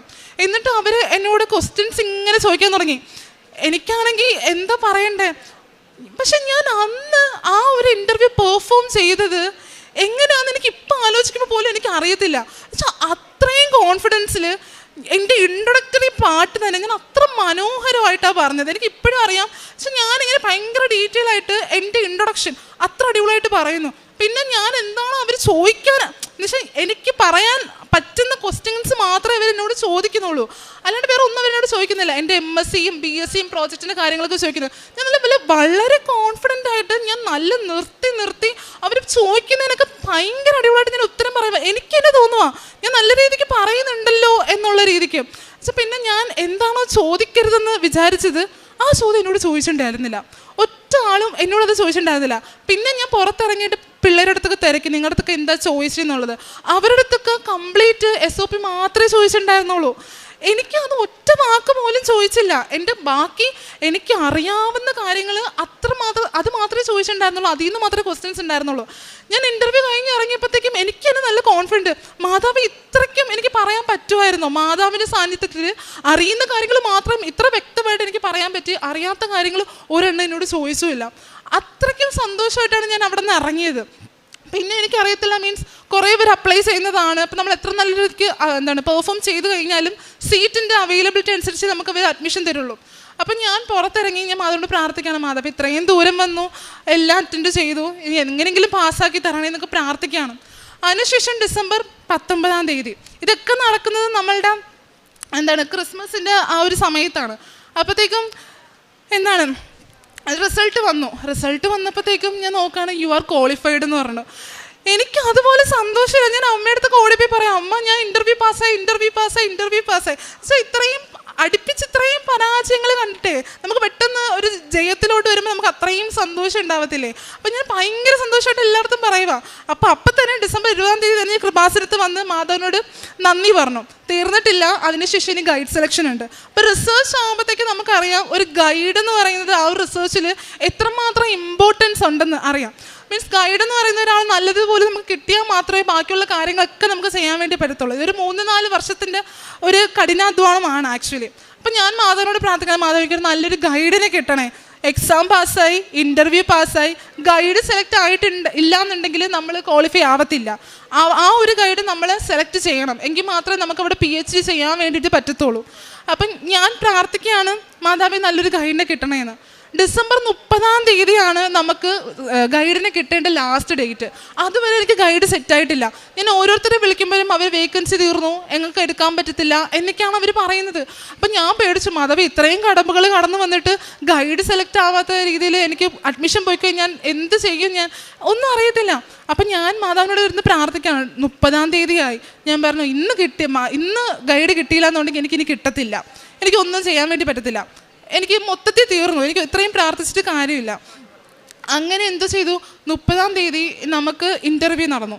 ഇൻ്റർവ്യൂ നടന്നപ്പോഴത്തേക്കും 1.5 മണിക്കൂറാണ് ഇൻ്റർവ്യൂ നടന്നിട്ടുണ്ടായിരുന്നത്.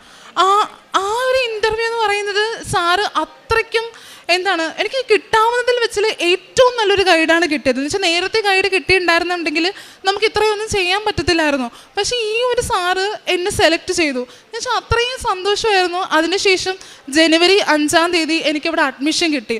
എന്ന് വെച്ചാൽ എങ്ങനെയെങ്കിലും ഒരു ജോലി, എങ്ങനെയെങ്കിലും പോകാം. ഇന്ന് PhD ഒരു കാലയളവിൽ ഞാൻ വേണ്ടാന്ന് വെച്ച് പോയി. മീൻസ് ജോലി ഒന്നും ആവുന്നില്ല, എന്താ ചെയ്യേണ്ടതെന്ന് അറിയത്തില്ല, അങ്ങനത്തെ പ്രശ്നങ്ങളുള്ളത് കൊണ്ട് ഞാൻ വേണ്ട, എന്തെങ്കിലും കോഴ്സ് പഠിക്കാം, ഓൺലൈൻ കോഴ്സൊക്കെ ഞാൻ എടുത്ത് പഠിച്ചിട്ടുണ്ടായിരുന്നു. പക്ഷെ എനിക്ക് ജോലി കിട്ടുന്നില്ല. അപ്പോഴാണ് ഞാൻ ഓർക്കുന്നത്, ഈ മാതാവ് നമ്മൾ വേണ്ടാന്ന് നീക്കി വെക്കുന്ന കാര്യമാണ് നമുക്ക് തന്നത്. എന്നുവെച്ചാൽ അത്രയും ഞാൻ സന്തോഷം. ഞാൻ വേണ്ടെന്ന് എന്നുവെച്ചാൽ എൻ്റെ ജീവിതത്തിൽ PhD ചെയ്തില്ല എന്നുണ്ടെങ്കിൽ ഒരു ലൈഫ് ടൈം ഞാൻ ഒരു റിഗ്രറ്റ് അടിച്ചേനാ. മീൻസ് ഞാൻ അത്രയും ആഗ്രഹിച്ച ഒരു കാര്യം എനിക്ക് കിട്ടിയില്ല എന്നുണ്ടെങ്കിൽ വേറെ ഏതെങ്കിലും ഫീൽഡ് പോയാലും അയ്യോ അതെനിക്ക് കിട്ടിയില്ലല്ലോ എന്ന് ഓർത്തോ ഞാൻ ഒത്തിരി റിഗ്രറ്റ് അടിച്ചേനാ. പക്ഷേ ഞാൻ വേണ്ടാന്ന് മാറ്റി വെച്ച ഒരു കാര്യം ഈ ഒരു ഡിസംബർ മാസം, ആ ഒറ്റ മാസത്തിൽ എനിക്ക് മാതാവ് തിരിച്ചു തന്നു. നീ ഇത് ചെയ് എന്ന്. എനിക്ക് എക്സാം പാസ്സാക്കി, ഇൻ്റർവ്യൂ പാസ്സാക്കി, ഗൈഡ് സെലക്ഷൻ നടത്തി, അഡ്മിഷൻ. ഇപ്പം ഞാൻ ഇവിടെ ഒരു PhD സ്കോളറായിട്ടാണ് നിൽക്കുന്നത്. എന്ന് വെച്ച് കഴിഞ്ഞാൽ ഞാൻ എന്താണോ ആഗ്രഹിച്ചത് ആ ഒരു പൊസിഷനിൽ PhD സ്കോളറായിട്ട് ഞാൻ ഇവിടെ ഒന്ന് നിൽക്കണമെന്നുണ്ടെങ്കിൽ ഞാൻ അത്രയ്ക്കും മാതാവിനോട് കടപ്പെട്ടിട്ടുണ്ട്. പക്ഷെ അത്രയ്ക്കും സന്തോഷത്തിൽ, മീൻസ് എനിക്ക് ഏറ്റവും കൂടുതൽ അഭിമാനപൂരിതമായിട്ടുള്ള ഒരു അവസ്ഥയിൽ ഞാനിപ്പോൾ നിൽക്കുന്നത്. ഞാൻ എന്താണോ പ്രാർത്ഥിച്ചത്, എനിക്ക് എന്താണോ കിട്ടത്തില്ല, നിങ്ങൾക്ക് കിട്ടത്തില്ല എന്ന് എല്ലാവരും പറഞ്ഞ കാര്യം എനിക്ക് കിട്ടി. എനിക്കത് കിട്ടി. എനിക്ക് മാതാവിനടുത്ത് എത്രമാത്രം നന്ദി പറഞ്ഞാലും തീരത്തില്ല. അത്രയും മാതാവിനോട് എനിക്ക് നന്ദി പറയാനുണ്ട്. എനിക്ക് ഈ അനുഗ്രഹം തന്ന മാതാവിനും തിരുക്കുമാരനും ഒത്തിരിയേറെ നന്ദി പറയുന്നു. പിന്നെ പ്രേക്ഷിത പ്രവർത്തനം എന്ന് പറയുന്നത്, ഞങ്ങൾ പത്രം ഇവിടെ നിന്ന് മേടിച്ചിട്ട് ട്രെയിനിലും ബസ്സിലൊക്കെ കൊടുക്കുന്നുണ്ടായിരുന്നു. പിന്നെ എൻ്റെ ഈ പ്രേക്ഷിത പ്രവർത്തനം ഒരു കാര്യം എടുത്ത് പറയേണ്ടതായിട്ടുണ്ട്. എൻ്റെ അമ്മ ഒരു തമിഴ് പത്രം വേണമെന്ന് പറഞ്ഞിട്ടുണ്ടായിരുന്നു. അപ്പോൾ ഒരു തമിഴ് പത്രമായിട്ട് നമുക്കിവിടെ കിട്ടത്തില്ലല്ലോ. അപ്പം ഞാൻ ഇവിടെ നിന്ന് ഒരു കെട്ട് തമിഴ് പത്രം മേടിച്ചിട്ട് അമ്മയ്ക്ക് കൊണ്ട് കൊടുത്തു. പിന്നെ ആ പത്രം വീട്ടിൽ തന്നെ ഇരിക്കുക, ആർക്കും കൊടുക്കാൻ വേണ്ടി പറ്റുന്നില്ല. മീൻസ് ഇവിടെ എല്ലാവരും മലയാളീസാണ്. അപ്പം എനിക്ക് തമിഴ് പത്രം കൊടുക്കാൻ വേണ്ടി പറ്റുന്നില്ല. പിന്നെയാണ് മനസ്സിലായി നവംബർ മാസമാണ് ഈ പത്രം ഞാൻ മേടിച്ച് വീട്ടിൽ വെച്ചിരിക്കുന്നത്. പിന്നെയാണ് മനസ്സിലാവുന്നത് ഡിസംബർ മാസം ഞാൻ തമിഴ്നാട്ടിലാണ് പോകുന്നത്. തമിഴ്നാട്ടിൽ പോയപ്പോൾ എനിക്ക് അവിടെ എല്ലാവർക്കും പത്രം കൊടുക്കാൻ വേണ്ടി പറ്റി. എന്നുവെച്ചാൽ ഒരു മാസം മുമ്പേ മാതാവ് പ്രേക്ഷിത പ്രവർത്തനം തമിഴ്നാട്ടിൽ ചെയ്യാൻ വേണ്ടിയിട്ട് എന്നെ ഒരുക്കിയതുപോലെയാണ് എനിക്ക് തോന്നിയിട്ടുണ്ടായിരുന്നത്. പിന്നെ അവിടെ ഒരാളെ പരിചയപ്പെട്ട്, കൽപ്പന എന്ന് പറയുന്ന ഒരാൾ. അവർ അക്രൈസ്തവരാണ് ആക്ച്വലി. അപ്പം ഞങ്ങൾ അവർക്ക് ഇങ്ങനെ പത്രം കൊടുത്തപ്പോഴത്തേക്കും അവർ ഒന്നും പറഞ്ഞില്ല, കണ്ണിങ്ങനെ നിറഞ്ഞിട്ട് പറഞ്ഞു എനിക്ക് മാതാവിനെ ഭയങ്കര ഇഷ്ടമാണ്. ഇത്ര മാത്രമേ പറഞ്ഞുള്ളൂ. അവർ അക്രൈസ്തവരാണ്. അവരങ്ങനെ പറഞ്ഞപ്പോൾ എനിക്കങ്ങ് ഞാനും അമ്മയും കൂടെ കണ്ണ് നിറയുവാണ്. പക്ഷേ ഈ ഒരു പത്രം എന്ന് വെച്ചാൽ ഞാൻ എത്രയോ പേർക്ക് പത്രം കൊടുത്തിട്ടുണ്ട്. ചിലവർ മനസ്സില്ലാ മേടിക്കും, ഇല്ല, അങ്ങനെയൊക്കെ ഉണ്ട്. പക്ഷെ ഞാൻ കൊടുത്തതിൽ ഏറ്റവും ബെസ്റ്റ് പത്രം എന്ന് പറയുന്നത് അവർക്ക് കൊടുത്ത പത്രമായിരിക്കും. മീൻസ് അവർ പറഞ്ഞ ആ ഒരു വാക്ക് കേട്ടപ്പോൾ തന്നെ എൻ്റെ മനസ്സ് നിറഞ്ഞു. ഇവർക്ക് വേണ്ടിയിട്ടായിരിക്കും ഞാൻ ഈ ഒരു തമിഴ് പത്രം ഇവിടെ നിന്ന് മേടിച്ച് അവിടെ കൊണ്ട് കൊടുക്കാൻ വേണ്ടി മാതാവ് വെച്ച പോലായിരുന്നു എനിക്ക്. അതാണ് ഞാൻ ചെയ്ത ഏറ്റവും നല്ലൊരു പ്രേക്ഷിത പ്രവർത്തനമായിട്ട് എനിക്ക് തോന്നുന്നത്. പിന്നെ കാരുണ്യ പ്രവൃത്തി എന്ന് പറയുമ്പം ഞങ്ങളുടെ ഇവിടെ ഒരു അനാഥാശ്രയമുണ്ട്. അവിടെ പോയിട്ട് ഞങ്ങൾ അവർക്ക് ആവശ്യമുള്ള സാധനങ്ങളും കാര്യങ്ങളൊക്കെ മേടിച്ചു കൊടുക്കും. പിന്നെ എൻ്റെ മുന്നിൽ കൈ നീട്ടുന്നവർക്ക് 10 രൂപയാണെങ്കിൽ 10 രൂപ എൻ്റെ കയ്യിൽ എന്താണോ ഉള്ളത് ഞാൻ അവർക്ക് കൊടുക്കാനുള്ള മനസ്സ് കാണിക്കാറുണ്ട്. പിന്നെ ഇത്രയധികം അനുഗ്രഹം തന്ന അമ്മ മാതാവിനും തിരുക്കുമാരനും ഒത്തിരി നന്ദി പറയുന്നു. എൻ്റെ ഹൃദയത്തിൻ്റെ ആകുലതകൾ വർദ്ധിക്കുമ്പോൾ അങ്ങ് നൽകുന്ന ആശ്വാസം എന്നെ ഉന്മേഷവാനാക്കുന്നു. സങ്കീർത്തനം 94:19 ദൈവം നമ്മുടെ ഉള്ളിലെ ആകുലതകൾ മനസ്സിലാക്കുന്ന ഒരു ദൈവമാണ്. ഹൃദയത്തിനുള്ളിലെ ആശങ്കകൾ, ഭയം, അനിശ്ചിതത്വം, ജോലി സമ്മർദ്ദങ്ങൾ, പരീക്ഷ, ഭാവി ജീവിതം, സാമ്പത്തിക ബുദ്ധിമുട്ടുകൾ, കുടുംബ പ്രശ്നങ്ങൾ, ഇവയെല്ലാം ആയിരിക്കാം ഒരുപക്ഷെ നമ്മുടെ ആകുലതകൾ. ഇവയെല്ലാം ഒരുപക്ഷെ ശരിയായ രീതിയിൽ തോന്നാം. ഉള്ളിൽ ചിന്തകളുടെ യുദ്ധമായിരിക്കാം. പക്ഷേ നമ്മുടെ മുൻപിൽ ഒരു പുഞ്ചിരിയായിരിക്കാം. പക്ഷേ ഇതെല്ലാം അറിയുന്ന ഒരു ദൈവമാണ് നമ്മുടെ കൂടെയുള്ളത്. നമ്മുടെ ആശങ്കകൾ വരും, ചിന്തകൾ കൂടും. പക്ഷേ ദൈവത്തിൻ്റെ ആശ്വാസമാണ് ഏറ്റവും ശക്തമായി നമ്മുടെ കൂടെയുള്ളത്. നമ്മുടെ മനസ്സ് നിറഞ്ഞിരിക്കുമ്പോഴാണ് ദൈവം നമ്മുടെ ഹൃദയം നിറയ്ക്കുന്നത്. ആ ദൈവസ്നേഹത്താൽ പരിശുദ്ധ അമ്മയാണ് ആ ദൈവസ്നേഹത്തിലേക്ക് നമ്മെ നയിക്കുന്നത്. പരിശുദ്ധ അമ്മയുടെ സംരക്ഷണമാണ് ഉടമ്പടി മക്കളുടെ ജീവിതത്തിൽ നമ്മൾ കാണുവാൻ സാധിക്കുന്നത്. ഈശോയുടെ അമ്മയിലുമുള്ള ഒരു പൂർണ്ണമായ ഒരു ബന്ധത്തിൻ്റെ ഒരു സാക്ഷ്യമാണ് വെനീഷ സേവ്യ നമ്മളോട് ഷെയർ ചെയ്തത്. ഈ മകൾ ആദ്യമായി കൃപാസനത്തിൽ വന്നപ്പോൾ ഒരു കാര്യം മാത്രമാണ് നിയോഗമായിട്ട് സമർപ്പിച്ചത്, PhD പഠിക്കുക എന്ന് മാത്രം. ഭൗതികമായി ഒരു വലിയ ഒരു നേട്ടമാണ് ഈ മകള് ഉടമ്പടിയിൽ കൂടെ പ്രതീക്ഷിച്ചത്. പക്ഷെ വന്നപ്പോഴാണ് അറിഞ്ഞത് ഉടമ്പടി ജീവിതം വിഷയങ്ങളിൽ മാത്രം ബന്ധിതമായിട്ടല്ല, പക്ഷെങ്കിൽ ഈശോയുമായിട്ടുള്ളൊരു വ്യക്തിബന്ധമാണെന്നാണ് ഈ മകൾ പിന്നീട് മനസ്സിലാക്കിയത്. ആദ്യം ഉടമ്പടി എടുത്തു, പിന്നീട് പുതുക്കി. പിന്നെ ആ ഭൗതിക ജീവിതം ആത്മീയ വളർച്ചയ്ക്കായിട്ടാണ് ആ മകളുടെ ജീവിതം മാറിയത്. ഈ മകൾ പറയുകയുണ്ടായി, 0-ൽ നിന്നാണ്, പക്ഷേ 0 എന്നുള്ളൊരു ഫീലിംഗ് ആണ് ഇപ്പോൾ. പക്ഷേ ആൾ റാങ്ക് ഹോൾഡറാണ്, എല്ലാ ക്വാളിഫിക്കേഷൻ്റെ സർട്ടിഫിക്കറ്റ് ഉണ്ട്, പക്ഷെ ഒരു വിലയുമില്ല. അങ്ങനെ ഒരു ഫീലിംഗ് വരണമെങ്കിൽ ഈ മകൾ ഭൗതികമായിട്ട് എല്ലാ മെറിറ്റുമുള്ള ഒരു മകളാണ്. പക്ഷെങ്കിൽ ദൈവത്തിൻ്റെ കൃപയ്ക്ക് വേണ്ടിയിട്ടാണ് ഈ മകൾ ഉടമ്പടി ജീവിതം നയിച്ചത്. വീണ്ടും വീണ്ടും പുതുക്കി വിശ്വാസത്തിൽ ഉറച്ചു നിന്ന് വിശ്വാസത്തോടെ ഭക്തിയോടെ ഉടമ്പടി ജീവിതം മുന്നോട്ട് നയിച്ച ഒരു മകളാണ്. അമ്മയും മകളും തമ്മിലൊരു ബന്ധമാണ്, ഒരു കണ്ടിന്യൂസ് ആയിട്ടുള്ള ഒരു കോൺസ്റ്റൻറ്റ് കോൺവെർസേഷനാണ് ഇവർ തമ്മിലുള്ളത്. ഓരോ കാര്യവും അമ്മയോട് വന്ന് സംസാരിക്കും, ഓരോ കാര്യം ഈശോയോട് വന്ന് ചോദിക്കും. ഉടമ്പടിയിലെ എല്ലാ കാര്യങ്ങളും നിബന്ധനകളനുസരിച്ച് ജീവിക്കുവാനായിട്ട് 3ാമത്തെ ഉടമ്പടിയിലാണ് ഈ മകൾക്ക് നല്ലൊരു വിശ്വാസപൂർണമായ വിശ്വസ്തയോടെ ഉള്ള ഒരു ഉടമ്പടി നയിക്കുവാൻ സാധിച്ചത്. എപ്പോഴാണ് ഭൗതികമായിട്ടുള്ള വിഷയങ്ങൾ ഈശോയിലേക്ക് സമർപ്പിച്ചു കൊടുത്തത്, അങ്ങ് വിട്ടുകൊടുത്തത്, അപ്പോഴാണ് ഈശോയ്ക്കും അമ്മയ്ക്കും ഒരു സ്ഥലം ഈ മകളുടെ ജീവിതത്തിൽ ലഭിച്ചത്. പിന്നീടാണ് നമ്മൾ അറിഞ്ഞത് ഒരു നല്ലൊരു ബന്ധത്തിൻ്റെ ഒരു സാക്ഷ്യമാണിത്. 2 പ്രാവശ്യവും പല പ്രാവശ്യം എക്സാമിന് പോയി. പിന്നീട് വന്ന എക്സാം 3ാമത്തെ പുതുക്കലിന് ശേഷമുള്ള എക്സാമിലാണ് ഈശോയും അമ്മയും ഈ മകളെ ചേർത്ത് നിർത്തി ഓരോ കാര്യങ്ങളിലും ചെയ്യുവാനും അത് പൂർണ്ണമായിട്ടും നടത്തി കൊടുക്കുവാനും മകളുടെ ഓരോ കാര്യത്തിലും ഈശോ അമ്മ ഇടപെടുന്നതായിട്ട് നമുക്ക് കാണുവാൻ സാധിക്കുന്നത്. ഈ മകൾ പറഞ്ഞതുപോലെ ഇൻ്റർവ്യൂവിന് പോയപ്പോൾ 3ാമത്തെ പ്രാവശ്യം not by merit but by grace എന്നാണ് പറഞ്ഞത്. ദൈവത്തിൻ്റെ ഒരു കൃപ കാരണമാണ്. കാരണം എല്ലാവിധ ക്വാളിഫിക്കേഷനും ഉണ്ട്, എല്ലാം ഉണ്ട്, പക്ഷെങ്കിൽ ദൈവത്തിൻ്റെ കൃപയായിരുന്നു എനിക്ക് വേണ്ടിയിരുന്നത്. അതെന്താണോ ആ മകൾ റിയലൈസ് ചെയ്തത്, അന്നു മുതലാണ് ആ മകളുടെ ജീവിതത്തിൽ ഒരു വലിയൊരു നേട്ടം സംഭവിച്ചത്. വാശി പിടിച്ച് PhDയുടെ വാശി എന്നുള്ള പഠിക്കണം എന്നുള്ള വാശി വിട്ടിട്ട് ഈശോയും അമ്മയും കൂടുതൽ അടുത്തറിയാനും ആ സ്നേഹത്തിൽ ഉറച്ചു നിൽക്കുവാനും എന്നാണ് ആ മകൾ തീരുമാനിച്ചത്. അന്നു മുതൽ അമ്മയും മകളുമായുള്ള ഒരു ബന്ധമാണ്, ഈശോയും മകളുമായിട്ടുള്ള ഒരു ബന്ധമാണ് ഭൗതികതയിൽ നിന്നും ആത്മീയതയിലേക്കുള്ളൊരു ജീവിതം. നമ്മുടെ ജീവിതത്തിലും ഭൗതിക കാര്യങ്ങളായിരിക്കാം ഒരുപക്ഷെ മുൻപന്തിയിൽ നിൽക്കുന്നത്. പക്ഷെങ്കിൽ ഈശോയും അമ്മയ്ക്കും നമ്മൾ എന്താണോ സ്ഥലം കൊടുക്കുന്നത്, നമ്മുടെ ജീവിതത്തിൽ സ്ഥലം കൊടുക്കുന്നത്, ഈശോയും അമ്മയ്ക്കും കടന്നു വരാൻ നമ്മളെന്താണ് നമ്മുടെ ഹൃദയം തുറന്നു കൊടുക്കുന്നത്, അന്നാണ് നമ്മുടെ ജീവിതത്തിൽ ഒരു പുതിയ വഴിതിരിയുന്നത്. പരിശുദ്ധ അമ്മയാണ് ഈശോ എന്ന ആശ്വാസത്തിലേക്ക് നമ്മെ നയിക്കുന്നത്. എല്ലാ ഉടമ്പടി മക്കളെയും എല്ലാ ഭാരങ്ങളും ഈശോയുടെ കാൽക്കൽ സമർപ്പിച്ച് നമുക്ക് പ്രാർത്ഥിക്കാം. ആശങ്കകൾ അമ്മയുടെ ഹൃദയത്തിൽ ഏൽപ്പിച്ച് പ്രതീക്ഷയോടെ നമുക്ക് പരിശുദ്ധമ്മ പ്രത്യക്ഷപ്പെട്ട ഈ ആലയത്തിൽ നിന്ന് മടങ്ങാം.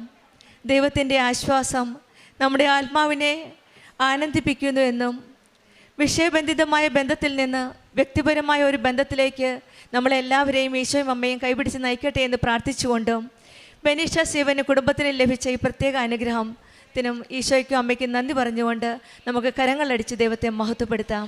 യേശുവേ, പരിശുദ്ധ അമ്മയ്ക്കും ഈശോയ്ക്കും ഞാൻ നന്ദി പറയുന്നു. ഞാൻ കറുകുറ്റി ഇടവക 3-ാം പറമ്പിൽ നിന്ന് വരുന്നു. എൻ്റെ പേര് സോണി ബിജു. ഞാൻ ഉടമ്പടി എടുത്തിട്ട് 12 തവണ പുതുക്കി. ഞാനൊരു നേഴ്സാണ്.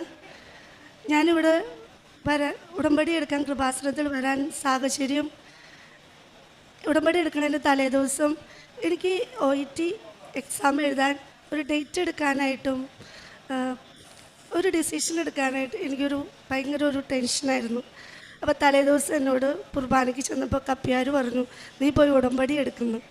അത് കേട്ട അന്ന് തന്നെ രാത്രി ഞങ്ങൾ ട്രെയിൻ ബുക്ക് ചെയ്ത് പിറ്റേ ദിവസം രാവിലെ ഉടമ്പടി എടുക്കാനായിട്ട് വന്നു.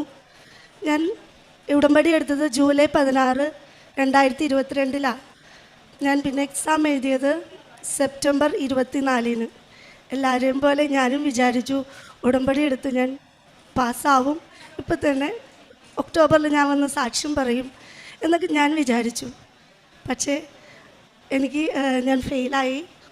പക്ഷേ ഞാൻ 7 തവണ OET എഴുതി, 7 തവണയും ഞാൻ ഫെയിലായി. പക്ഷെ ഒരു തവണ ഫെയിലാകുമ്പോഴും എനിക്ക് ഈ അച്ഛൻ്റെ ഉടമ്പടി സാക്ഷ്യത്തിലുണ്ടാവുമായിരുന്നു എനിക്കുള്ള സന്ദേശം. അതുകൊണ്ട് ഉടമ്പടി ധ്യാനത്തിൽ അപ്പം ഞാൻ പിറ്റത്തെ പ്രാവശ്യം അങ്ങനെ എനിക്ക് ഡേറ്റ് എടുക്കാനായിട്ട് എനിക്കതൊരു ധൈര്യമായിരുന്നു. പിന്നെ എൻ്റെ ഫാമിലി, എൻ്റെ ഹസ്ബൻഡ് സപ്പോർട്ട് ചെയ്യായിരുന്നു. അറിയാലോ, 7 പ്രാവശ്യം ഉടമ്പടി എക്സാം എഴുതുക എന്ന് വെച്ചാൽ അതൊരു 3 വർഷമായി ഞാൻ ഈ കണ്ടിന്യൂസ് ചെയ്ത്.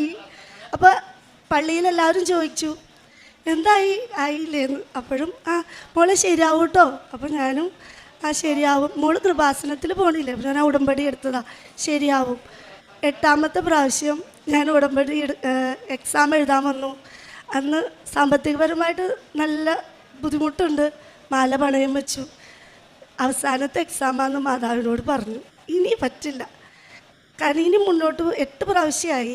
അതിൻ്റെ ഇടയ്ക്ക് ഒരു മോഡ്യൂളെ പോകുന്നുള്ളൂ, അതും ഇടയ്ക്ക് പോയി എഴുതുമായിരുന്നു. അങ്ങനെയും പോകുന്നുണ്ട്, പൈസ റിവാലുവേഷൻ കൊടുത്തു, അങ്ങനെയും പോകുന്നുണ്ട്. പക്ഷേ ഇതിൽ നിന്ന് ഞാൻ മാറിയില്ല. 1ാമത്തെ ഉടമ്പടി എടുത്തപ്പോഴേ ഞാൻ പറഞ്ഞു, ഒരിക്കലും ഞാൻ ഉടമ്പടിയിൽ നിന്ന് വിട്ടുപോകില്ല എന്ന്. കാരണം ഞാൻ ഈ ഒരാൾ ഈ ഉടമ്പടി എടുത്തിട്ട് ഈ എക്സാം എഴുതിയെന്നുള്ളത് എൻ്റെ പള്ളിയിൽ അച്ഛൻ വിളിച്ചു പറഞ്ഞിരുന്നു. അപ്പോൾ അത് ഞാൻ തോറ്റു എന്നുള്ളതും ഇടവകക്കാർക്കറിയാം, പക്ഷെ ഞാൻ ജയിച്ചു എന്നുള്ളത് അറിയണമെങ്കിൽ അതും അച്ഛൻ തന്നെ പറയണ്ടേ. അതുകൊണ്ട് ഞാൻ ഉടമ്പടി തന്നെ പുതുക്കി എക്സാം എഴുതിക്കൊണ്ടിരുന്നു. 8ാമത്തെ പ്രാവശ്യം ആയി കഴിഞ്ഞപ്പോൾ ഞാനിവിടെ ഒന്ന് പ്രാർത്ഥിച്ചു. അന്നത്തെ ഒത്തിരി കരഞ്ഞു കേട്ടോ മാതാവിൻ്റെ അടുത്ത്. കാരണം ഞാൻ ഈ കൂട്ടത്തിൽ നിൽക്കുമ്പോൾ എനിക്ക് 42 വയസ്സായി. ഈ കുട്ടികളുടെ കൂട്ടത്തിലാണ് ഞാനും നിൽക്കണേ. അപ്പോൾ അച്ഛൻ ചോദിച്ചു, നീ ഏത് എക്സാം എഴുതണേന്ന് ചോദിച്ചു. അപ്പോഴും ഞാൻ പറഞ്ഞു, ഞാൻ OET തന്നെ എഴുതണേ.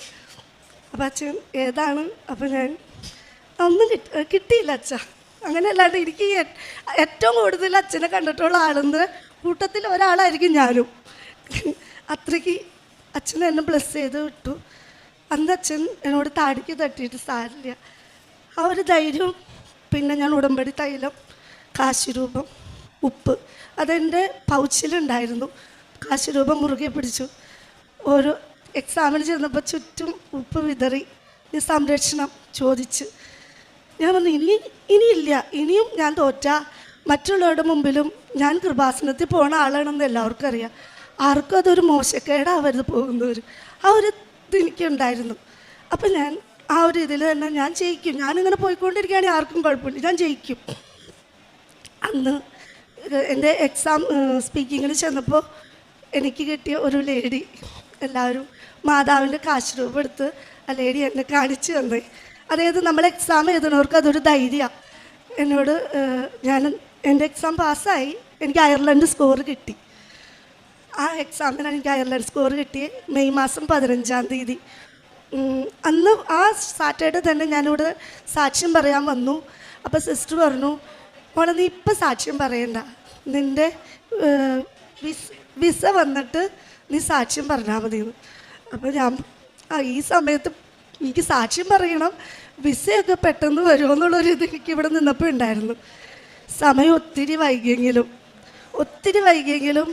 3.5 വർഷമായി എനിക്കൊരു ജോലി ഇൻ്റർവ്യൂ കിട്ടി. ഡയറക്റ്റ് ഇൻ്റർവ്യൂ ആയിരുന്നു. എനിക്ക് ഒറ്റ പൈസ ആവുന്നില്ല. Direct interview. ഞാൻ ഓർത്തോ തിയേറ്റർ സ്റ്റാഫ് നേഴ്സാണ്. എനിക്ക് സ്റ്റാഫ് നേഴ്സായിട്ട് തന്നെ ഗാൽവേ ക്ലിനിക്, ബ്ലാക്ക് റോക്ക് എന്ന ഹോസ്പിറ്റൽ അയർലൻഡിൽ ഡയറക്റ്റ് ഇൻ്റർവ്യൂ.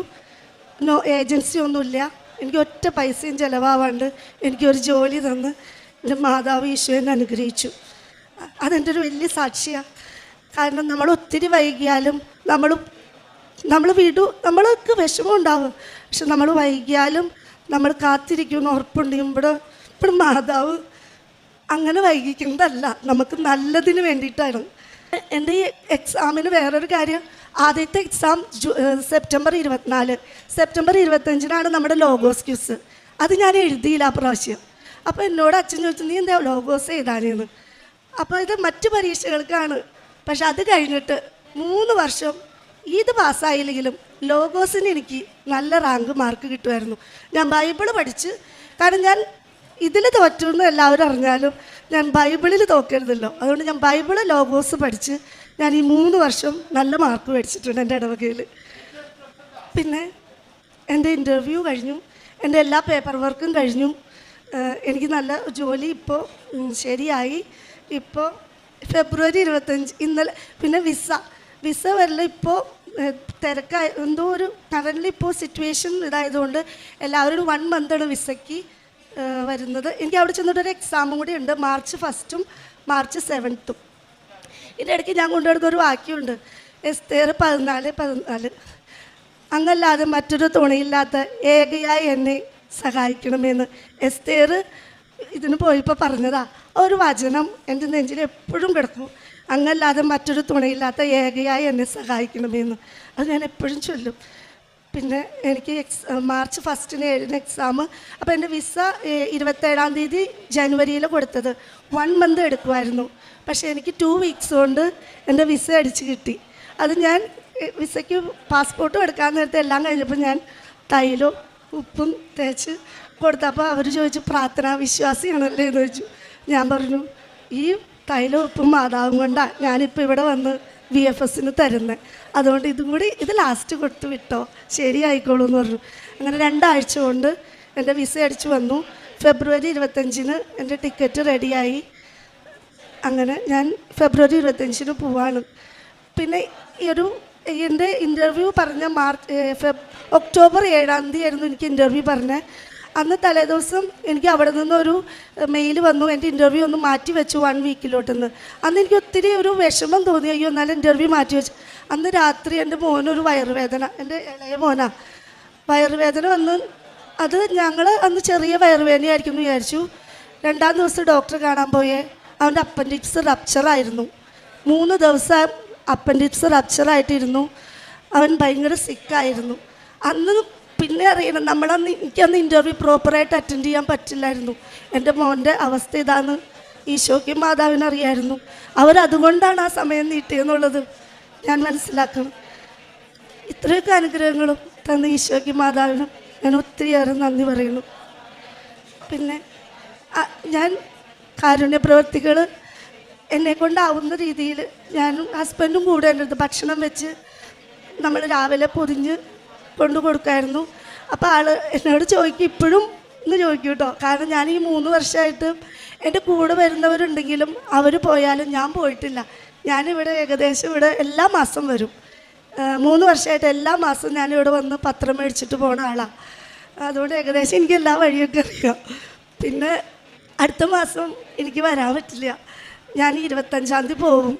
അതുകൊണ്ട് ഞാൻ എൻ്റെ ഉടമ്പടി ഞാൻ ചോദിച്ചപ്പോൾ ജോയിൻ്റ് ഉടമ്പടി ആക്കാം, എനിക്ക് എൻ്റെ ഹസ്ബൻഡിന് കൈമാറാം.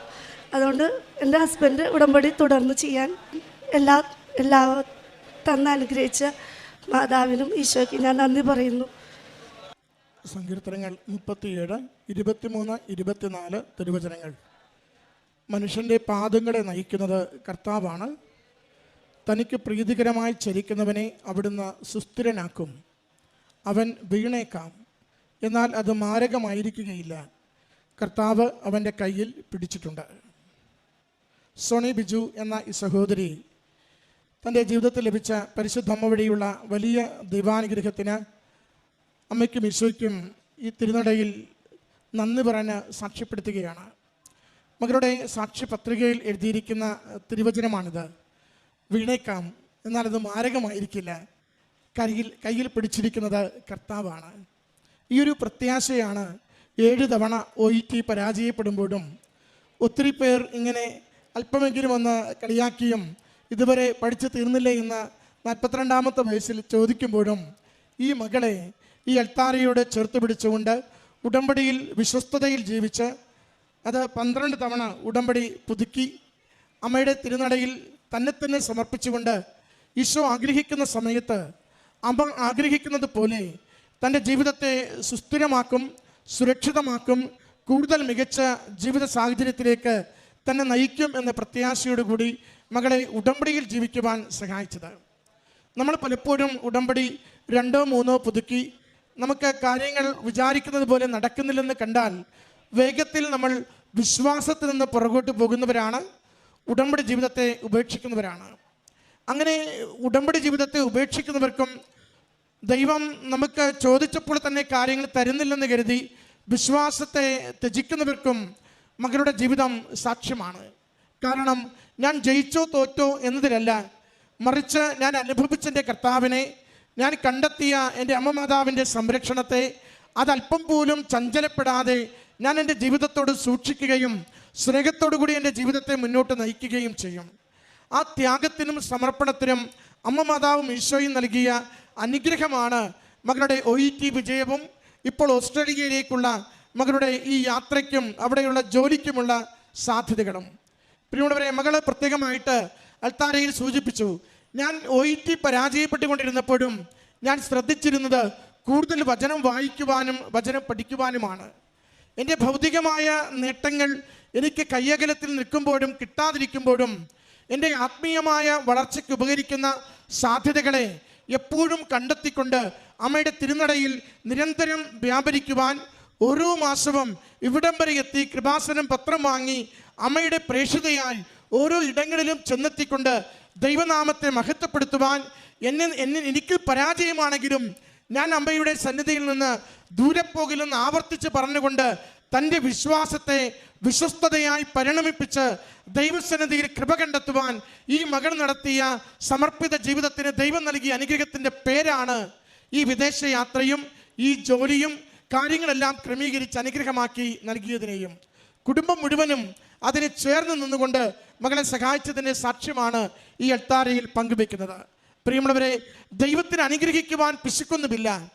അമ്മ മാതാവ് കൂടെ ചേർന്നാൽ നമ്മളെ ഇടയ്ക്കുപേക്ഷിക്കാതെ ജീവിതത്തെ മുന്നോട്ട് കൊണ്ടുപോകുമെന്ന് ഉറപ്പുള്ളതാണ്. കാരണം ദൈവാത്മാവിൻ്റെ പ്രവർത്തനത്താൽ ദൈവഹിതത്തിന് തൻ്റെ ജീവിതത്തെ വിട്ടുകൊടുത്ത നിമിഷം മുതൽ അമ്മ ദൈവഹിതം അനുസരിച്ച് ജീവിതത്തെ വചനം മാംസം ധരിക്കുവാൻ തൻ്റെ ജീവിതത്തെ കൊടുത്ത നിമിഷം മുതൽ ആ ജീവിതത്തെ ദൈവത്തിന് വേണ്ടി തീരെഴുതിയതാണ്. അതുകൊണ്ട് അമ്മയെ തേടി ആരെങ്കിലും എത്തിയാൽ അവരുടെ ജീവിത വിഷയങ്ങളെ ഏറ്റെടുത്തുകൊണ്ട് അത് പരിഹരിക്കുന്നത് വരെയും ദൈവസന്നിധിയിൽ പ്രാർത്ഥിക്കുവാൻ അമ്മയ്ക്കൊരു മടിയുമില്ല. അമ്മ അതുകൊണ്ട് ഓരോരുത്തരെയും ദൈവകരങ്ങളിലേക്ക് ഈശോയിലൂടെ ഏൽപ്പിച്ചുകൊണ്ടിരിക്കും. അതുകൊണ്ട് ഉടമ്പടി ജീവിതം നമ്മളെ പഠിപ്പിക്കുന്നത്, നിങ്ങൾ വിശ്വാസത്തിൽ നിരന്തരമായി ആഴപ്പെട്ടു വരികയും നിങ്ങളുടെ വിശ്വാസം വിശ്വസ്തത കൊണ്ട് കൂടുതൽ മികവാർന്നു തീരുകയും ചെയ്യുമ്പോൾ നിങ്ങളുടെ ജീവിതത്തിന് അടിത്തറ ബലമാകും. പാറമേൽ പണിത ഭവനം പോലെ നിങ്ങളുടെ വിശ്വാസവും വിശുദ്ധിയും നിലനിൽക്കും. നിങ്ങളുടെ പരാജയങ്ങൾ വിജയങ്ങളാവും, സങ്കടങ്ങൾ സന്തോഷങ്ങളാവും. ഇന്ന് കണ്ണീരിൻ്റെ ദിനങ്ങൾ നിങ്ങൾക്ക് സന്തോഷത്തിൻ്റെ പുലരികളായി മാറ്റപ്പെട്ടുകൊണ്ടിരിക്കുമെന്നാണ്. പ്രിയമുള്ളവരെ, ഈ മകൾ എത്രയോ തവണ അമ്മയുടെ അരികിൽ വന്ന് കണ്ണീരോടെ ഞാൻ പരാജയപ്പെട്ടു എന്ന് പറഞ്ഞിട്ടുണ്ട്. എത്രയോ തവണ അമ്മയെ നോക്കി എപ്പോഴാ എന്നെ ഒന്ന് സഹായിക്കുന്നതെന്ന് ചോദിച്ചിട്ടുണ്ട്. എത്രയോ തവണ ഈശോയുടെ ഈ ക്രൂശ് ദൈവം നോക്കിക്കൊണ്ട് ഞാനിങ്ങനെ ഹൃദയത്തിൽ രക്തം ഇറ്റിട്ട് ഞാനിങ്ങനെ ജീവിച്ചു പോവുകയാണ്, എന്താ പ്രായമേറിയിട്ടും എന്നെ നീ ഒന്ന് നോക്കാത്തേ എന്ന് ചോദിച്ചു കാണും. എല്ലാത്തിനും ഉത്തരമുണ്ട്. ദൈവത്തിൻ്റെ സമയത്തിൽ ജീവിതത്തിൻ്റെ കഷ്ടപ്പാട് എന്താണോ ആ കഷ്ടപ്പാട് മാറ്റിത്തരുവാൻ അവൻ കൂടെ നിന്ന് നമ്മളെ സഹായിക്കും. അതുകൊണ്ട് ദൈവത്തിൻ്റെ സമയത്തിന് നമ്മുടെ ജീവിതത്തെ വിട്ടുകൊടുക്കുക. നമുക്ക് ജീവിതത്തിൽ ദൈവത്തോട് കൊടുക്കുവാനുള്ളത് വിശ്വസ്തതയുള്ള, ദൈവശരണമുള്ള, കലർപ്പ് ചേരാത്ത വിശ്വാസത്തിൻ്റെ ഈടുവയ്പ്പാണ്. അതാണ് അച്ഛൻ പറയുന്നത്, വിശ്വാസത്തിൻ്റെ ആസ്തിക്ക് യാതൊരു ബലക്കുറവുമില്ലാതെ ദൈവത്തിന് ഇഷ്ടപ്പെടുന്ന നിക്ഷേപങ്ങൾ നിരന്തരം ജീവിതത്തിൽ നിന്ന് ദൈവസന്നിധിയിലേക്ക് ഉയർത്തിക്കൊണ്ട് ഒരു ക്ലെയിം ദൈവസന്നിധിയിൽ എപ്പോഴും ഉണ്ടാവണം. ഞാൻ നിന്നോടൊപ്പം ഉണ്ടായിരുന്നു, നീ ആഗ്രഹിക്കുന്നത് പോലെയൊക്കെ ഞാൻ ജീവിച്ചു, അതുകൊണ്ട് ഞാനിതിന് അർഹനാണെന്ന് നീ തിരിച്ചറിഞ്ഞുകൊണ്ട് എൻ്റെ ജീവിതത്തെ സഹായിക്കണമെന്ന് ദൈവത്തോട് ചോദിക്കുവാൻ പറ്റുന്നൊരു ക്ലെയിം നാം ദൈവസന്നിധിയിൽ സമർപ്പിക്കുമെങ്കിൽ നമ്മുടെ നിയോഗം അനുഗ്രഹിക്കപ്പെടാതിരിക്കില്ല. ഇന്നല്ലെങ്കിലും നാളെ ഈശോ ഒപ്പിടുന്നതും അമ്മ അനുവദിച്ചു തരുന്നതും ജീവിതം സന്തോഷപൂർണ്ണമാകുന്നതും നമുക്ക് അനുഭവിക്കുവാനാവും.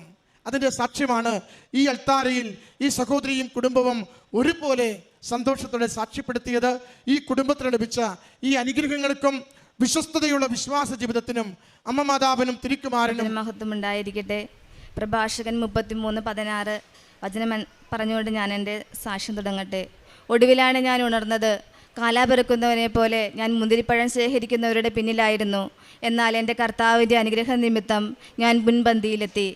പിതാവിനും പുത്രനും പരിശുദ്ധാത്മാവുമായ തൃത്യേക ദൈവത്തിൻ്റെ തിരുനാമത്തിൽ ആമീൻ. പരിശുദ്ധമായ ഈ അൾത്താരയിൽ വന്ന് പ്രത്യക്ഷീകരണത്തിന് സാക്ഷിയാക്കിയ എൻ്റെ അമ്മ മാതാവിനും തിരുക്കുമാരനും കോടാനുകോടി നന്ദി അർപ്പിച്ചുകൊണ്ട് ഞാൻ എൻ്റെ സാക്ഷ്യം സമർപ്പിക്കുന്നു. എൻ്റെ പേര് ലിജ. ഞാൻ എറണാകുളം ജില്ലയിലെ പിറവം എന്ന സ്ഥലത്തു നിന്നാണ് വരുന്നത്. ആദ്യമായി ഞാൻ ഉടമ്പടി എടുത്തത് 2024 ഓഗസ്റ്റ് 18-ാം തീയതി ആയിരുന്നു.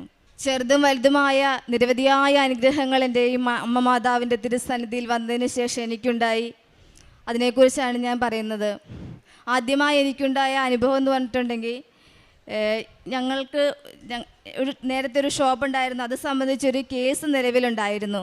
അപ്പോൾ അതിന് ഏകദേശം നല്ലൊരു പിഴ ചുമത്തുമെന്നൊക്കെ പറഞ്ഞിരുന്നു. അതെൻ്റെ മാതാവിൻ്റെ നിയോഗത്തിൽ ഞാൻ വെച്ചിട്ടുണ്ടായിരുന്നു.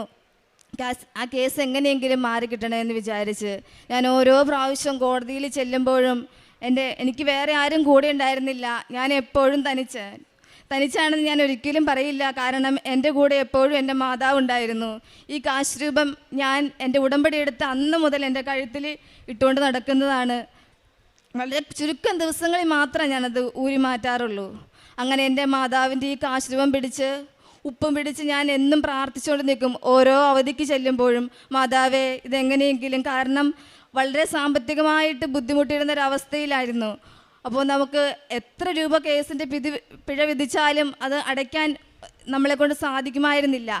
അങ്ങനെ അവസാനം ഉടമ്പടി എടുത്ത് 3 മാസത്തിന് ശേഷം, കറക്റ്റ് എൻ്റെ ആദ്യത്തെ പുതുക്കൽ 11ാമത്തെ മാസം, അന്നാണ് എൻ്റെ കേസിൻ്റെ വിധി വന്നത്.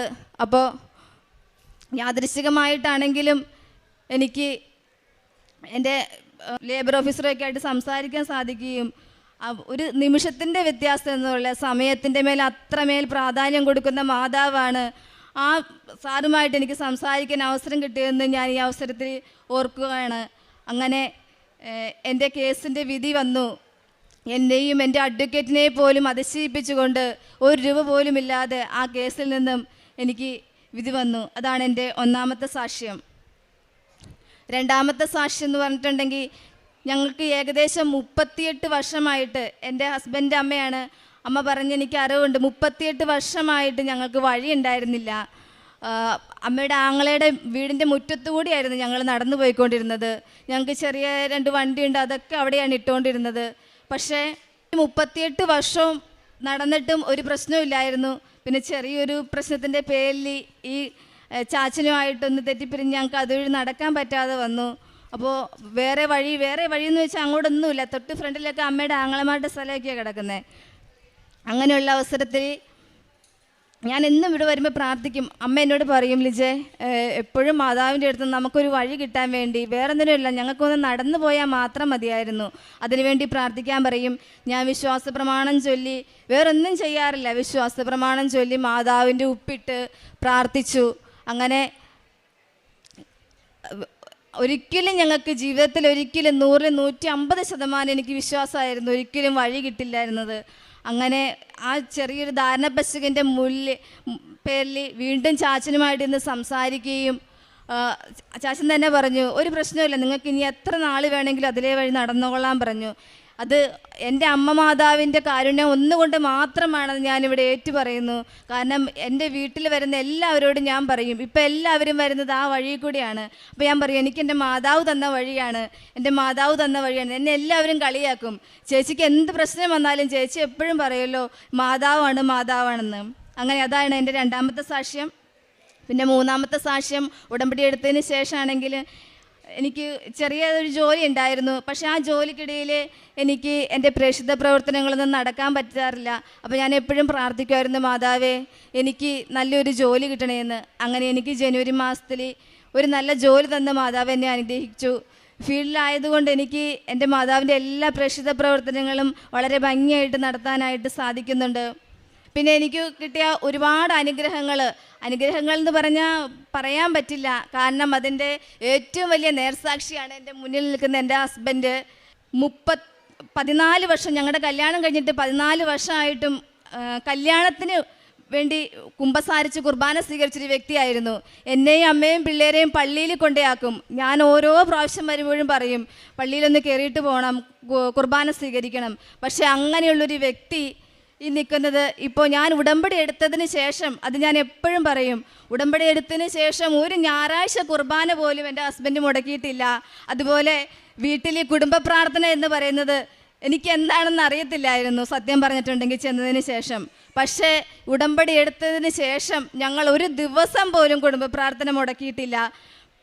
എത്ര വൈകിയാലും, ചിലപ്പോൾ ചില കല്യാണങ്ങളൊക്കെ കഴിഞ്ഞ് വന്നിട്ടായിരിക്കും, ആ 11 മണിക്ക് ശേഷമാണെങ്കിലും ഞങ്ങൾ പ്രാർത്ഥിച്ച് മാതാവിൻ്റെ വൈകുന്നേരത്തെ പ്രാർത്ഥനയും കഴിഞ്ഞിട്ട് മാത്രമേ കിടക്കാറുള്ളൂ. അത്രയ്ക്ക് വ്യത്യാസമാണ് വന്നത്. അതുപോലെ ഹസ്ബൻഡ് അത്യാവശ്യം, എനിക്ക് പറയുന്നതിന് വിഷമമില്ല, കാരണം ആൾക്കറിയാം അത്യാവശ്യം നന്നായിട്ട് മദ്യപിക്കുന്ന ഒരാളായിരുന്നു. ഇവിടെ ഉടമ്പടി എടുത്തതിന് ശേഷം ഫെബ്രുവരി മാസത്തോടുകൂടി കുറച്ചൊക്കെ നിർത്തി. പക്ഷേ എന്നാലും ഇന്ന് ഈ നിമിഷം വരെ, ഈ 1.5 വർഷത്തിന് ശേഷം എൻ്റെ ഹസ്ബൻഡ് മദ്യം കൈകൊണ്ട് തൊട്ടിട്ടില്ല. കാരണം അതുപോലെ എന്തവസരങ്ങൾ വന്നാലും, ഒരു പാർട്ടി ആയിക്കോട്ടെ, ഓണായിക്കോട്ടെ, ക്രിസ്മസ് ആയിക്കോട്ടെ, അങ്ങനെ അതുപോലെ നടന്നിരുന്നൊരു വ്യക്തിയാണ്. എനിക്ക് ജീവിതത്തിൽ വേറെ ഒന്നും വേണ്ട, കാരണം ഒരുപാട് ബാധ്യതകളും പ്രശ്നങ്ങളും ഒക്കെ ഉള്ള വ്യക്തിയാണ്. പക്ഷേ മനസ്സമാധാനം എന്താണെന്ന് അറിഞ്ഞത് ഈ 1.5 വർഷമാണ്. ഈ 38 വർഷം ഞാൻ ജീവിച്ചത് വെറുതെ ആയിരുന്നു എന്ന് ഞാൻ എപ്പോഴും വിചാരിക്കും. കാരണം ഈശോയെയും മാതാവിനെയും അറിയാതെ ജീവിച്ച ഈ വർഷങ്ങൾ ജീവിച്ചു എന്ന് പോലും എനിക്ക് പറയാൻ പറ്റില്ല. അങ്ങനെ ഒരുപാട് സാക്ഷ്യങ്ങൾ, എനിക്ക് ചെറിയ ചെറിയ കാര്യങ്ങളാണെങ്കിലും എനിക്ക് നിങ്ങളോട് പറയാനുള്ളത്, അച്ഛൻ പറയും പോലെ തന്നെ നമ്മൾ നിയോഗങ്ങളൊന്നും എഴുതി ഇവിടെ ഇടണമെന്നില്ല. നമ്മൾ മാതാവിനോട് കരഞ്ഞ് പ്രാർത്ഥിച്ചാലുണ്ടല്ലോ, നമ്മുടെ എന്ത് കാര്യവും മാതാവ് സാധിച്ചു തരും. ഏറ്റവും ചെറിയൊരു കാര്യം പോലും നമുക്ക് മാതാവ് സാധിച്ചു തരുമെന്ന് ഞാൻ വിളിച്ചു പറയുന്നു. കാരണം ഞങ്ങളുടെ പള്ളിയിലുള്ള, ഞാൻ കാറ്റലിസം പഠിപ്പിക്കുന്നുണ്ട്. അതും ഈ ഉടമ്പടി എടുത്തതിന് ശേഷമാണ് എനിക്കതിനുള്ള അവസരങ്ങളൊക്കെ കിട്ടിയത്. ഞാൻ ശരിക്കും പറഞ്ഞിട്ടുണ്ടെങ്കിൽ ഞാനൊരു അക്രൈസ്തവയായിരുന്നു. ഞങ്ങളുടെ ഇൻ്റർകാസ്റ്റ് മാരേജാണ്. അതുകൊണ്ട് തന്നെ എനിക്ക് സത്യം പറഞ്ഞാൽ പള്ളി എന്താണെന്നോ മാതാവിനെ ഈശോ എനിക്ക് അറിയാം, അത്രമാത്രം എനിക്ക് അറിയാമുണ്ടായിരുന്നുള്ളൂ. ഒരു ബൈബിൾ വായിക്കാൻ എനിക്കറിയില്ല, വചനം ഒന്നും എനിക്കറിയില്ല. പക്ഷേ ഇപ്പം എനിക്ക് എത്ര വചനങ്ങളാണ് കാണാതെ അറിയാമെന്നറിയാമോ? അതെല്ലാം എനിക്ക് ഓരോ ദിവസവും നമ്മൾ ബൈബിൾ വായിക്കുന്നതിൻ്റെയും ഈ ബൈബിളിലെ വചനങ്ങളുടെ അർത്ഥം എന്താണെന്ന് പോലും എനിക്കറിയത്തില്ലായിരുന്നു. പക്ഷേ ഇപ്പം എനിക്കെൻ്റെ മാതാവ് ഓരോ അവസരത്തിലും ഞാനിങ്ങനെ ബൈബിൾ തുറന്ന് നോക്കും. അപ്പോൾ എനിക്ക് ഓരോരോ നമുക്കുടെ മനസ്സിൽ വിചാരിക്കുന്ന കാര്യങ്ങൾ തന്നെ കാണിച്ചു തരാറുണ്ട്. അതുപോലെ ചെറിയൊരു നിസ്സാര സംഭവമാണെങ്കിൽ പോലും നമ്മൾ മനസ്സിൽ വിചാരിച്ചാൽ മതി. ഞങ്ങളുടെ പള്ളിയിൽ കഴിഞ്ഞ വർഷം ഉടമ്പടി എടുത്തതിന് ശേഷമാണ് കേട്ടോ. കാരണം ഇത് ഞാൻ പറയാൻ കാരണം എനിക്ക് അത്രമേൽ മനസ്സിന് ഇതുണ്ട്. അങ്ങനെ ഒരുപാട് നിരവധിയായ അനുഗ്രഹങ്ങൾ. പിന്നെ ഈ മെയ് മാസത്തിൽ മാതാവിൻ്റെ മാസം എനിക്ക് എൻ്റെ മാതാവിനെ എടുക്കാനുള്ള അവസരം കിട്ടി. അത് ഞാൻ ഏറ്റവും വളരെ സ്നേഹത്തോടു കൂടെ ഓർക്കുന്നു. അതിനുള്ള അവസരവും കിട്ടി. ഞാൻ ശരിക്കും പറഞ്ഞിട്ടുണ്ടെങ്കിൽ എന്താ പറയുക, നമ്മളൊന്നുമല്ല ജീവിതത്തിൽ, അങ്ങനെയുള്ളൊരു അവസ്ഥയെ കൂടിയാണ് കടന്നു പോയിക്കൊണ്ടിരുന്നത്. അപ്പോൾ ഇത്രയും നേരെ അനുഗ്രഹങ്ങൾ എനിക്ക് തന്ന എൻ്റെ മാതാവിനും തിരുക്കുമാരനും കോടാനുകോടി നന്ദി അർപ്പിച്ചുകൊണ്ട് ഞാൻ നിർത്തുന്നു. എസെക്കിയേൽ 36, 26, 27 തിരുവചനങ്ങൾ. ഒരു പുതിയ ഹൃദയം നിങ്ങൾക്ക് ഞാൻ നൽകും, ഒരു പുതു ചൈതന്യം നിങ്ങളിൽ ഞാൻ നിക്ഷേപിക്കും. നിങ്ങളുടെ ശരീരത്തിൽ നിന്ന് ശിലാഹൃദയം എടുത്തു മാറ്റി മാംസഹൃദയം നൽകും. എൻ്റെ ആത്മാവിനെ ഞാൻ നിങ്ങളിൽ നിവേശിപ്പിക്കും. നിങ്ങളെ എൻ്റെ കൽപ്പനകൾ കാക്കുന്നവരും നിയമങ്ങൾ പാലിക്കുന്നതിൽ ശ്രദ്ധ ഉള്ളവരുമാക്കും. ലിജ രാജു എന്ന ഈ സഹോദരി തൻ്റെ മരിയൻ ഉടമ്പടി ജീവിതാനുഭവ സാക്ഷ്യങ്ങളാണ് നമ്മോട് പങ്കുവച്ചത്. 38 വർഷമായി ആഗ്രഹിച്ചിരുന്ന ഒരു വഴി ലഭിച്ചതിനെക്കുറിച്ച്, ജീവിത പങ്കാളിയുടെ മദ്യപാനം മാറിയതിനെക്കുറിച്ച്, വിശ്വാസം സ്വീകരിച്ച് ക്രൈസ്തവ ജീവിതം തുടങ്ങിയിട്ട് ഉടമ്പടി എടുത്തതിന് ശേഷം എന്താണ് ക്രൈസ്തവ ജീവിതമെന്നും എന്താണ് വിശുദ്ധ കുർബാനയെന്നും ദൈവവചനമെന്നും മനസ്സിലാക്കിയതിനെക്കുറിച്ച് മകൾ തൻ്റെ വാക്കുകളിൽ സാക്ഷ്യപ്പെടുത്തുകയാണ്. അതോടൊപ്പം തനിക്ക് ആഗ്രഹിച്ച് പ്രാർത്ഥിച്ച് ലഭിച്ച ജോലി തൻ്റെ പ്രേക്ഷിത പ്രവർത്തനത്തിന് ഏറ്റവും നല്ല മീഡിയമായി മകൾക്ക് എങ്ങനെ ഉപകാരപ്പെടുന്നുവെന്നും വാക്കുകളിലൂടെ മകൾ സാക്ഷ്യപ്പെടുത്തുന്നുണ്ട്. അമ്മ മാതാവിൻ്റെ ഉടമ്പടി ജീവിതം ഈശോയോട് കറയറ്റ സ്നേഹത്തോടെ ഏറ്റവും തിഷ്ടമായ ഒരു ജീവിതം സമർപ്പിക്കുവാൻ നമ്മളെ ഓരോരുത്തരെയും മാടി വിളിക്കുകയാണ്. നമുക്കറിയാം, മരിയൻ ഉടമ്പടി എടുക്കുമ്പോൾ നമ്മളിൽ ആഴപ്പെട്ട് വരുന്നത് ഈശോയോടുള്ള സ്നേഹമാണ്, ഈശോയുടെ ബലിയോടുള്ള സ്നേഹമാണ്, ഈശോയുടെ വചനത്തോടുള്ള സ്നേഹമാണ്. നമ്മൾ തന്നെ ജീവിച്ച ജീവിത രീതികളിൽ നിന്ന് പാടെ വ്യത്യസ്തരായി മാറിക്കൊണ്ട് അല്പം കൂടി ആത്മീയ ബലമുള്ള, ദൈവസ്നേഹമുള്ള സഹോദരങ്ങളെ മനസ്സിലാക്കുവാൻ പ്രാപ്തിയുള്ള വ്യക്തികളായി വളരുന്നതാണ് മരിയൻ ഉടമ്പടിയിൽ നമ്മളെപ്പോഴും കണ്ടുകൊണ്ടിരിക്കുന്നത്. അമ്മ മാതാവ് നമ്മോടൊപ്പം നമ്മുടെ കുടുംബത്തിലേക്ക് നിരന്തരം വസിക്കുവാനെത്തുന്നു എന്നതാണ് മരിയൻ ഉടമ്പടിയുടെ ഒരു പ്രത്യേകത. അത് മരിയൻ ഉടമ്പടിയുടെ ഓരോ നേർച്ചവസ്തുക്കളും അമ്മ മാതാവിൻ്റെ സാന്നിധ്യ അനുഭവങ്ങളായി നമ്മുടെ ജീവിതത്തിൽ മാറുകയാണ്. അതുകൊണ്ടാണ് നമ്മൾ പറയുന്നത്, വിശ്വാസ പ്രമാണം ചൊല്ലി യേശുവിനെ കർത്താവും നാഥനുമായി ഏറ്റുപറഞ്ഞതിന് ശേഷം മരിയൻ ഉടമ്പടി നേർച്ച വസ്തുക്കൾ, ഉടമ്പടി ഉപ്പാവട്ടെ, ഉടമ്പടി തൈലമാവട്ടെ, നാം പോകുന്നിടങ്ങളിൽ അത് നിക്ഷേപിച്ച് കഴിയുമ്പോൾ ദൈവശക്തിയാൽ അനുഗ്രഹമായി തീരുന്നത് നമുക്ക് അനുഭവിക്കുവാൻ സാധിക്കുന്നത്. കോടതിയിൽ അമ്മ മാതാവും ഈശോയും മാത്രമാണ് മകൾക്ക് കൂട്ടുണ്ടായിരുന്നത്. കുറച്ച് നാളായി നടക്കുന്ന കേസാണ്. അത് വലിയ പിഴ ഒടുക്കേണ്ടി വരുമെന്ന ഏതാണ്ട് ധാരണകൾ വക്കീൽ തന്നെ കൈമാറുന്നുമുണ്ട്. എന്നാൽ ഒരു പണം പോലും പിഴ ഒടുക്കാതെ അമ്മ മാതാവ് ആ കേസിൽ നിന്ന് പൂർണ്ണമായും എങ്ങനെ രക്ഷിച്ചുവെന്ന് പറഞ്ഞാണ് മകൾ ഈ സാക്ഷ്യം തുടങ്ങിയത്. പ്രിയമുള്ളവരെ, ജീവിതത്തിൻ്റെ അവസ്ഥകൾ നമുക്ക് വ്യത്യസ്തമാവാം. നാം കടന്നു പോകുന്ന കുരുക്കുകളോ കുടുക്കുകളോ തകർച്ചകളോ അത് വ്യത്യസ്തമാകാം. എങ്കിലും അമ്മയുടെ അരികിലേക്ക് എളിമയിലും പൂർണ്ണമായ ശരണത്തിലും ജീവിത വിഷയങ്ങളെ ഏൽപ്പിച്ചു കൊടുക്കുവാൻ നമ്മൾ സന്നദ്ധരാണെങ്കിൽ, നമ്മൾ എത്ര പഴയ വിശ്വാസിയാണ്, എത്ര പുതിയ വിശ്വാസിയാണ് എന്ന് നോക്കിയിട്ടല്ല, അമ്മയോടുള്ള വിശ്വസ്തതയുള്ള ബന്ധത്തിൻ്റെ പുറത്ത് നമ്മുടെ ജീവിതങ്ങളെ അനുനിമിഷം അനുഗ്രഹിക്കുന്നതിന് ഈശോയ്ക്ക് ഏൽപ്പിച്ചു കൊടുക്കുവാൻ അമ്മ മാതാവിന് സന്തോഷമേയുള്ളൂ. അതിൻ്റെ തുടർച്ചയായ അനുഭവങ്ങളാണ് കുടുംബത്തിൽ ലഭിച്ചത്. ഈ മകൾ ഈ അൾത്താരയിൽ സാക്ഷ്യപ്പെടുത്തിയത് ജീവിത പങ്കാളിയെ ചേർത്ത് പിടിച്ചുകൊണ്ടാണ് ജീവിത പങ്കാളിയുടെ ജീവിതത്തിൽ വന്ന മാറ്റങ്ങളെക്കുറിച്ച്, ആന്തരിക ആത്മീയ പരിവർത്തനങ്ങളെക്കുറിച്ച് മകൾ സൂചിപ്പിച്ചത്. ഞാൻ മകനോട് ഇടയ്ക്ക് തുടങ്ങുന്നതിന് മുമ്പ് ഞാൻ പറഞ്ഞു, എടാ നിന്നെ വലിച്ചു കയറാനാണ് അവൾ പോകുന്നത് എന്നാണ് ഞാൻ പറഞ്ഞത്. ഉടനെ എന്നോട് സഹോദരൻ സൂചിപ്പിച്ചത്, അതെൻ്റെ ജീവിതമല്ലായിരുന്നോ? എൻ്റെ ജീവിതം പഴയൊരു ജീവിതത്തിൽ നിന്ന് പുതിയൊരു ജീവിതത്തിലേക്ക്, ദൈവാത്മാവ് നയിക്കുന്ന പുതിയൊരു ജീവിതത്തിലേക്ക് അമ്മയുടെ ഉടമ്പടിയിലൂടെ എൻ്റെ പങ്കാളിയുടെ സഹായത്തോടു കൂടി എനിക്ക് കൂടി നടക്കുവാൻ സാധിച്ചുവെന്നതാണ് അവൻ പറഞ്ഞതിൻ്റെ അർത്ഥവും. പ്രിയമുള്ളവരെ, നാം ഒരാൾക്ക് വേണ്ടി പ്രാർത്ഥിക്കുമ്പോൾ ഒരാളെ കൂടി അമ്മയുടെ സംരക്ഷണയിലേക്ക് നമ്മൾ കൊണ്ടുവരികയാണ്. നാം ഒരു നിയോഗം അമ്മയുടെ കരങ്ങളിൽ ഏൽപ്പിക്കുമ്പോൾ അമ്മയോട് നമ്മൾ നമ്മുടെ ജീവിതം കൂടുതൽ വിശുദ്ധിയിലും വിശ്വസ്തതയിലും ജീവിക്കാമെന്ന് അമ്മയുടെ മുമ്പിൽ വാക്ക് പറഞ്ഞ് വാഗ്ദാനം ചെയ്യുകയാണ്. അതുകൊണ്ട് നിയോഗം അങ്ങോട്ട് പറയുന്നവർ മാത്രമല്ല നമ്മൾ, അമ്മയുടെ മുമ്പിൽ നമ്മുടെ ജീവിതത്തെ തിരുത്തുവാൻ വേണ്ടി സന്നദ്ധത അറിയിക്കുന്നവർ കൂടിയാണ് ഉടമ്പടി ജീവിതത്തിൽ. അതുകൊണ്ട് ഇങ്ങോട്ട് അനുഗ്രഹം ആഗ്രഹിക്കുമ്പോൾ അങ്ങോട്ട് ആത്മാവിനെ വിശുദ്ധീകരിക്കുവാനുള്ള വഴികളെ നിത്യം കൊടുക്കുവാനായിട്ട് നമുക്ക് ശ്രദ്ധയുണ്ടാവണം. അത് നമ്മുടെ ഉടമ്പടി നിയോഗങ്ങൾ വേഗത്തിൽ അനുഗ്രഹിക്കപ്പെടുന്നതിന്, നമ്മുടെ ജീവിതത്തിന് സന്തോഷവും സംരക്ഷണവും അനുഭവിക്കുന്നതിന് അമ്മ മാതാവ് തന്നെ പുതിയ വഴികൾ, പുതിയ സന്തോഷങ്ങൾ, പുതിയ സാഹചര്യങ്ങൾ ഒരുക്കി തരുന്നത് നമുക്ക് അനുഭവിക്കുവാനാവും. ഈ കുടുംബത്തിന് അമ്മയും ഈശോയും നൽകിയ എല്ലാ അനുഗ്രഹങ്ങൾക്കും ആത്മീയ ബോധ്യങ്ങൾക്കും പ്രേക്ഷിത ശുശ്രൂഷകൾക്കും നന്ദി പറഞ്ഞുകൊണ്ട് സ്വസ്ത്രം യേശുവേ നന്ദി. ആദ്യമായി തന്നെ ഈ ആൾത്താരയിൽ വന്ന് സാക്ഷ്യം പറയാനുള്ള കൃപാവരം ലഭിച്ചതിനോർത്ത് അമ്മയ്ക്കും ഈശോയ്ക്കും ഞാൻ 1000 നന്ദി അർപ്പിക്കുന്നു. എൻ്റെ പേര് നീതു. ഞാൻ കടുത്തുരുത്തിയിൽ നിന്ന് വരുന്നു. ഞാൻ ഉടമ്പടി എടുത്തത് ജൂലൈ 28, 2022 ആദ്യമായി എനിക്ക് സാക്ഷ്യം പറയാനുള്ളത് എൻ്റെ കുഞ്ഞിൻ്റെ കാര്യമാണ്. അവന് 1 വയസ്സ് കഴിഞ്ഞപ്പോൾ അവൻ്റെ കണ്ണിൻ്റെ കൃഷ്ണമണി ഒരു സൈഡിലേക്ക്, ഉള്ളിലേക്കൊന്നുമല്ല ഒരു സൈഡിലേക്ക് നീങ്ങുന്നതായിട്ട് കാണപ്പെട്ടു. അപ്പോൾ ആദ്യം എൻ്റെ തോന്നലാന്ന് ഞാൻ വിചാരിച്ചത്. പിന്നീട് എൻ്റെ ഹസ്ബൻഡിൻ്റെ സിസ്റ്ററും എൻ്റെ സിസ്റ്ററും അത് കണ്ടിട്ട് എന്നോട് പറയുകയുണ്ടായി. തുടർന്ന് ഞങ്ങൾ ഹോസ്പിറ്റലിൽ കാണിക്കുകയും അവിടെ നിന്ന് LFലേക്ക് റെഫർ ചെയ്യുകയും ചെയ്തു. അങ്ങനെ LFലേക്ക് അത് ഒരു വയസ്സ് ഒരു 2-3 മാസത്തേക്ക് അങ്ങനെ കാണപ്പെട്ടു. അതിന് ഹോസ്പിറ്റലിലേക്ക് പോകുന്നതിന് മുന്നേ ആയിട്ട്, ടെസ്റ്റിന് പോകുന്നതിന് മുന്നേ ആയിട്ട് ഞാൻ ഉടമ്പടി തൈലം അവൻ്റെ കണ്ണിലിന് മീതെ കുരിശ് വരച്ച് പ്രാർത്ഥിച്ചു. തുടർന്ന് അതിനുശേഷം ഞാൻ ഹോസ്പിറ്റലിൽ ടെസ്റ്റിന് പോയി. പിന്നെ ടെസ്റ്റിൻ്റെ റിസൾട്ട് ഡോക്ടർ പറഞ്ഞു അതെല്ലാം നോർമലാണെന്ന്. പിന്നീട് ഒരിക്കലും അങ്ങനത്തെ ആ ഒരു അവസ്ഥ അവനിൽ കണ്ടിട്ടില്ല. അതും ഈശോയുടെ മാതാവിൻ്റെ സഹായത്തോടെയാണ് അത് മാറിക്കിട്ടിയത്. രണ്ടാമതായി എൻ്റെ ജോലി മേഖലയെക്കുറിച്ചാണ് ഞാൻ എനിക്ക് സാക്ഷ്യം പറയാനുള്ളത്. ഞാൻ ഉടമ്പടി പുതുക്കിയ ശേഷം കാനഡ പ്രോസസ്സിങ്ങിന് വേണ്ടിയുള്ള കാര്യങ്ങൾ ഞാൻ മൂവ് ഓൺ ചെയ്യുന്നുണ്ടായിരുന്നു. പക്ഷേ ഏജൻസിക്ക് ക്യാഷ് കൊടുക്കുന്നതിന് മുന്നായിട്ട് ഞാൻ ഈശോയോട് ഞാൻ ചോദിച്ചു, ഇത് ഈശോയുടെ വഴിയാണെന്നുണ്ടെങ്കിൽ അത് മുന്നോട്ട് പോകാനുള്ള മുന്നോട്ട് പോകാൻ സഹായിക്കണമേ, ഇല്ലാന്നുണ്ടെങ്കിൽ അത് ബ്ലോക്ക് ചെയ്യണമെന്ന് ഞാൻ പറഞ്ഞു.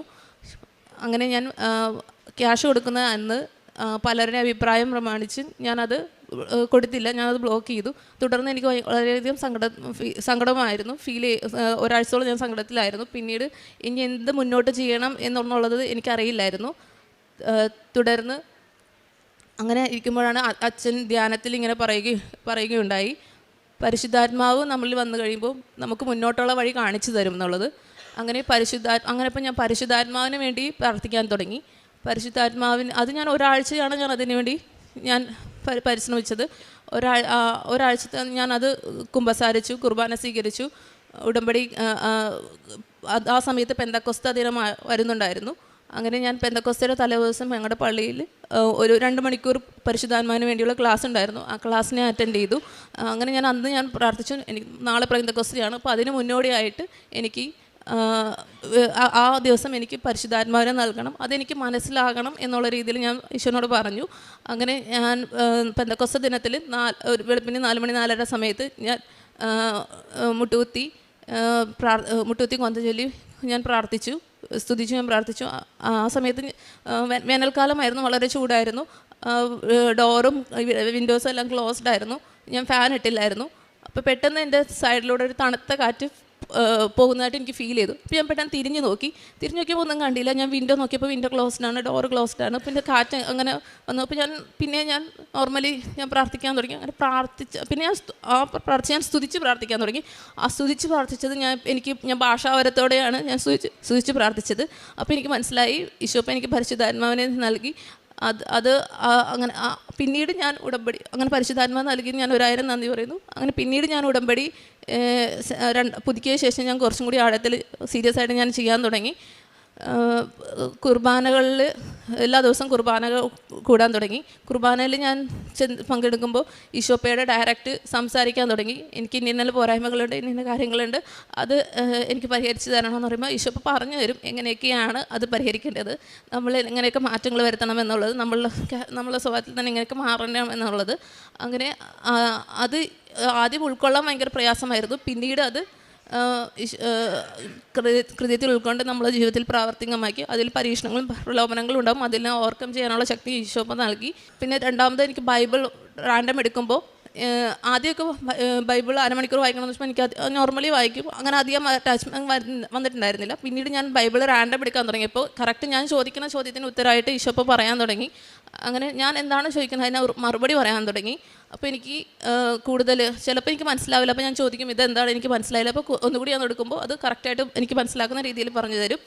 ചിലപ്പോൾ അതിൻ്റെ വാക്യം താഴെ എഴുതിയിട്ടുണ്ടാകും, അത് കമ്പാരിസൺ ചെയ്യും. ചിലപ്പോൾ മനസ്സിലാകാത്തപ്പോൾ താഴെ വാക്യം എഴുതുമ്പോൾ അത് വേറെ മറ്റു സ്ഥലത്ത് എഴുതിയേക്കുന്നത് ഞാൻ കമ്പാരിസൺ ചെയ്ത് വായിക്കും. അങ്ങനെ എനിക്ക് ശരിക്കും പറഞ്ഞു തരും. തുടർന്ന് ഞാൻ 4ാമത്തെ ഉടമ്പടി ഞാൻ പുതുക്കി. 4ാമത്തെ ഉടമ്പടി പുതുക്കി ഞാൻ എൻ്റെ പാസ്പോർട്ട് ഞാൻ ഇവിടെ ഇവിടെ മാതാവിനെ ഞാൻ സമർപ്പിച്ചിട്ടാണ് ഞാൻ 4ാമത്തെ ഉടമ്പടി പുതുക്കിയത്. ഇതിനു മുന്നായിട്ട് ഞാൻ 2ാമത്തെ ഉടമ്പടി പുതുക്കിയ സമയത്ത് ഞാൻ ഈശോപ്പനോട് പറഞ്ഞിരുന്നു, ഞാൻ മേ ബി എൻ്റെ തെറ്റ് മൂലമായിരിക്കും ഞാനത് മുന്നേ ഉള്ള എൻ്റെ പാപം മൂലമായിരിക്കും എനിക്ക് ഈ ഉടമ്പടി എനിക്ക് ജോലി മേഖലയിൽ പുരോഗമനമില്ലാതെ മുന്നോട്ട് പോകുന്നത്. അപ്പോൾ ഞാൻ എൻ്റെ തന്നെ പാപങ്ങളെ സെഗ്രിഗേറ്റ് ചെയ്ത് ഞാനൊരു 10 മന്ത്സ് കാൽക്കുലേറ്റ് ചെയ്തു. ഞാൻ ഈ 10 മന്ത്സ് ഞാൻ വേറെ ജോബൊന്നും നോക്കിയിട്ടില്ല, ഞാൻ എന്നെ തന്നെ മാറ്റാൻ വേണ്ടി ഞാൻ പരിശ്രമിക്കുന്നു. ഈശോപ്പനെ ഞാൻ 2ാമത്തെ ഉടമ്പടി പുതുക്കിയപ്പോൾ ഞാൻ പറഞ്ഞിട്ടുണ്ടായിരുന്നു. അങ്ങനെ ഞാൻ 4ാമത്തെ ഉടമ്പടി പുതുക്കി. പിറ്റേ ദിവസം ആവുമ്പോഴേക്കും എനിക്ക് എൻ്റെ ഉടമ്പടി പുതുക്കി പിറ്റേ ദിവസം ആവുമ്പോഴേക്കും എനിക്ക് മൊത്തം പല കാര്യങ്ങളും നെഗറ്റീവ് ആയിട്ടുള്ള കാര്യങ്ങളാണ് വരാൻ തുടങ്ങിയത്. ഞാൻ സ്കൂട്ടിയിൽ നിന്ന് വീഴുകയും അങ്ങനെ അങ്ങനത്തെ പല നിസ്സാര അങ്ങനത്തെ കാര്യങ്ങളൊക്കെ വരും. അപ്പോൾ ഉടമ്പടി പുതുക്കിയിട്ടും ഇങ്ങനെയാണോ എന്നുള്ള രീതിയിൽ, പക്ഷെ ഞാൻ വിശ്വസിച്ചത് അത് എൻ്റെ ഉടമ്പടി മാതാവ് മുഖേന ഈശോ ഏറ്റെടുത്തത് കൊണ്ടാണ്. എനിക്ക് എന്നെ പരീക്ഷിക്കാൻ വേണ്ടിയാണ് അങ്ങനെ നെഗറ്റീവ് സാധ്യം വരുന്നത്. അതിൽ ഞാൻ വീണ് പോകാതെ മുന്നോട്ട് തന്നെ പിടിച്ചു നിൽക്കണം എന്നുള്ള ബലത്തിൽ ഞാൻ ഈശോയുടെ സഹായത്തോടെ ഞാൻ മുന്നോട്ട് പോയി.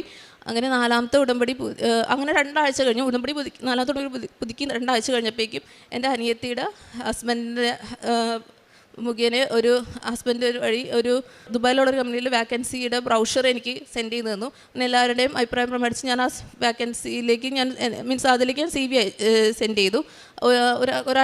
ഒന്നരാഴ്ച കഴിഞ്ഞപ്പോഴേക്കും സെപ്റ്റംബർ 21 എനിക്ക് കോൾ വന്നു. അതെനിക്ക് അറ്റൻഡ് ചെയ്യാൻ പറ്റില്ല. ഞാൻ തിരിച്ചു വിളിച്ചപ്പോൾ ഇൻ്റർവ്യൂ കോളെന്ന് മനസ്സിലായത്. 23 ഷെഡ്യൂൾ ചെയ്തു. ആ ഇൻ്റർവ്യൂ കോൾ ഞാൻ കട്ട് ചെയ്ത് ഞാൻ ഫോൺ നോക്കിക്കഴിഞ്ഞപ്പോൾ അതിലൊരു വാട്സപ്പ് മെസ്സേജ് വന്ന് എടുക്കുന്നു. അത് എൻ്റെ അടുത്തുള്ള വീട്ടിലെ ചേട്ടൻ്റെ മെസ്സേജ് ആയിരുന്നു. അത് ഇവിടെ ആ ചേട്ടൻ വന്ന് ഉടമ്പടി ക്ലാസ്സിൽ ഇപ്പോൾ പങ്കെടുത്തുകൊണ്ടിരിക്കുകയാണെന്നുള്ളതാണ്. ഈ ചേട്ടനോട് ഞാൻ പറഞ്ഞു, മാതാവിനെക്കുറിച്ചും കൃപാസനെക്കുറിച്ചും പറഞ്ഞ് ഉടമ്പടിയിൽ എടുക്കണമെന്ന് ഞാൻ പറയണം. മുന്നേ ചേട്ടൻ്റെ പല അസൗകര്യങ്ങൾ മൂലം പോകാൻ പറ്റില്ല. അങ്ങനെ കറക്റ്റ് ആ ദിവസം തന്നെ ആ ചേട്ടൻ ഇവിടെ വന്ന് ഉടമ്പടി എടുത്ത് ക്ലാസ്സിൽ കൂടിക്കൊണ്ടിരിക്കുന്ന ആ സമയത്ത് തന്നെയായിരുന്നു എനിക്ക് ഇൻ്റർവ്യൂ കോൾ വരികയും അത് സ്കെഡ്യൂൾ ആവുകയും ചെയ്തിരുന്നത്. അതെനിക്ക് വളരെയധികം ഗ്രേസ്ഫുള്ളായിട്ട് തോന്നി. കാരണം നമ്മൾ മുഖേന ഒരു വ്യക്തി ദൈവത്തിലേക്ക് കൂടുതൽ അടുക്കുമ്പോൾ അതിൻ്റെ അനുഗ്രഹം നമുക്ക് ലഭിക്കുന്നതായിട്ട് ആ ദൈവം എനിക്ക് കാണിച്ചു തന്നതായിട്ട് എനിക്ക് തോന്നി. അതിനുശേഷം ഇൻ്റർവ്യൂ സെപ്റ്റംബർ 23 സ്കെഡ്യൂൾ ചെയ്തു. ഇൻ്റർവ്യൂവിന് ഞാൻ പോകുന്നതിന് മുന്നേറ്റ് ഞാൻ ക്വസ്റ്റ്യൻസ് റെഫർ ചെയ്യുന്നു. പിന്നെ ക്വസ്റ്റ്യൻസ് നോക്കണമെന്ന് എൻ്റെ മനസ്സിൽ ഇങ്ങനെ പറഞ്ഞു തന്നു. അങ്ങനെ 6 ക്വസ്റ്റ്യൻസ് നോക്കി. അങ്ങനെ ഇൻ്റർവ്യൂവിന് ബാംഗ്ലൂരിലായിരുന്നു ഇൻ്റർവ്യൂ. അങ്ങനെ ഇൻ്റർവ്യൂവിന് പോകുന്നതിന് മുന്നേ ഞാൻ ഉടമ്പടി കൊന്ത ചൊല്ലി വിശ്വാസപ്രമാണം ചൊല്ലി ഉടമ്പടി തൈലം ഞാൻ കുടിച്ചു. അത് പല സാക്ഷ്യങ്ങളിലും മക്കൾ ഇവിടെ പറയുന്നുണ്ടായിരുന്നു. എക്സാമിന് പോകുന്നതിന് മുമ്പ് ഉടമ്പടി തൈലം കുടിക്കുന്നതിനെ കുറിച്ചെല്ലാം. സോ അങ്ങനെ ഞാൻ അത് പ്രത്യക്ഷീകരണ പ്രാർത്ഥനയും ചൊല്ലി ഞാൻ ഇൻ്റർവ്യൂ ബോർഡിലേക്ക് അവിടെ ചെന്നപ്പോൾ അവരൊരു മൊത്തം ഗ്ലാസ് ഡോർ ആയിരുന്നു. അപ്പോൾ എനിക്ക് അവിടെ ഉപ്പിടണമെന്നുണ്ടായിരുന്നു ഇൻ്റർവ്യൂ ആ റൂമിൽ. പക്ഷേ അവർ കാണും, ഉപ്പിടുന്നത് അവർ കാണും. ഞാനത് ഇട്ട് അപ്പോൾ ഞാൻ എന്ത് ചെയ്യും? അപ്പോൾ എൻ്റെ ടേണാണ് നെക്സ്റ്റ്. ഞാൻ കയറാൻ വേണ്ടി പോയപ്പോഴേക്കും അവർ ബ്രേക്കിന് പോകാമെന്ന് പറഞ്ഞു. അവർ ആ റൂമിൽ നിന്ന് പോയി. അവർ തിരിച്ച് ഒരു 5 മിനിറ്റ് 10 മിനിറ്റ് കഴിഞ്ഞപ്പോൾ അവർ തിരിച്ച് വന്നു. അപ്പോൾ എന്നോട് കയറാൻ പറഞ്ഞു. അപ്പോൾ ഞാൻ അവരെ പിന്നാലെ പോയത്. അപ്പോൾ പിന്നാലെ പോയതുകൊണ്ട് എനിക്ക് അവിടെ ആ റൂമിൽ ഉപ്പിടാനും സാധിച്ചു. അങ്ങനെ ഉപ്പിടാൻ സാധിച്ചു. അതിനുശേഷം ഞാൻ ഇൻ്റർവ്യൂവിൽ അറ്റൻഡ് ചെയ്തു. ഇൻ്റർവ്യൂവിൽ ക്വസ്റ്റ്യൻസ് ചോദിച്ചത് ഞാൻ തലേദിവസം എനിക്ക് മനസ്സിൽ ഈശോ പറഞ്ഞു തന്ന അതേ ക്വസ്റ്റ്യൻസ് ആയിരുന്നു ഇൻ്റർവ്യൂവിൽ ചോദിച്ചത്. അങ്ങനെ ഞാൻ ഇൻ്റർവ്യൂവിന് സെലക്റ്റായി. ഓൾമോസ്റ്റ് 250ഓളം പേരുണ്ടായിരുന്നു. 250 പേരിൽ 15 പേരെയാണ് 15 പേരാണ് സെലക്ട് ചെയ്തത്. അത് മാതാവിൻ്റെയും ഈശോയുടെ അനുഗ്രഹത്താൽ എനിക്ക് ആ 15 പേരിൽ ഒരാളായി സെലക്ട് ചെയ്യപ്പെട്ടു. തുടർന്ന് അത് ഡിസംബർ ആകുമ്പോഴേക്കുമാണ് അതിൻ്റെ പ്രോസസ്സിങ്ങിലേക്ക് ജോയിൻ ചെയ്യേണ്ടതെന്ന് അവർ പറയുകയുണ്ടായി. ഞാൻ 10 മാസം ഞാൻ കാലയളവ് ഞാൻ ഈശോപ്പിനോട് പറഞ്ഞിട്ടുണ്ടായിരുന്നു. ഞാൻ കാൽക്കുലേറ്റ് ചെയ്യുമ്പോൾ 10 മാസം എൻ്റെ സെക്കൻഡ് ഉടമ്പടി സ്റ്റാർട്ട് ചെയ്തിട്ടാണ്. അപ്പോൾ അത് ഡിസംബറിലായിരുന്നു വന്നിരുന്നത്. പക്ഷേ എനിക്ക് ഇൻ്റർവ്യൂ കോൾ വന്ന് ഇൻ്റർവ്യൂ സെലക്ട് ചെയ്തത് സെപ്റ്റംബറിലാണ്. അപ്പോൾ എൻ്റെ ആദ്യത്തെ ഉടമ്പടി തുടങ്ങി കാൽക്കുലേറ്റ് ചെയ്യുമ്പോൾ കറക്റ്റ് 10 മാസം വരെ സെപ്റ്റംബറിലാണ്.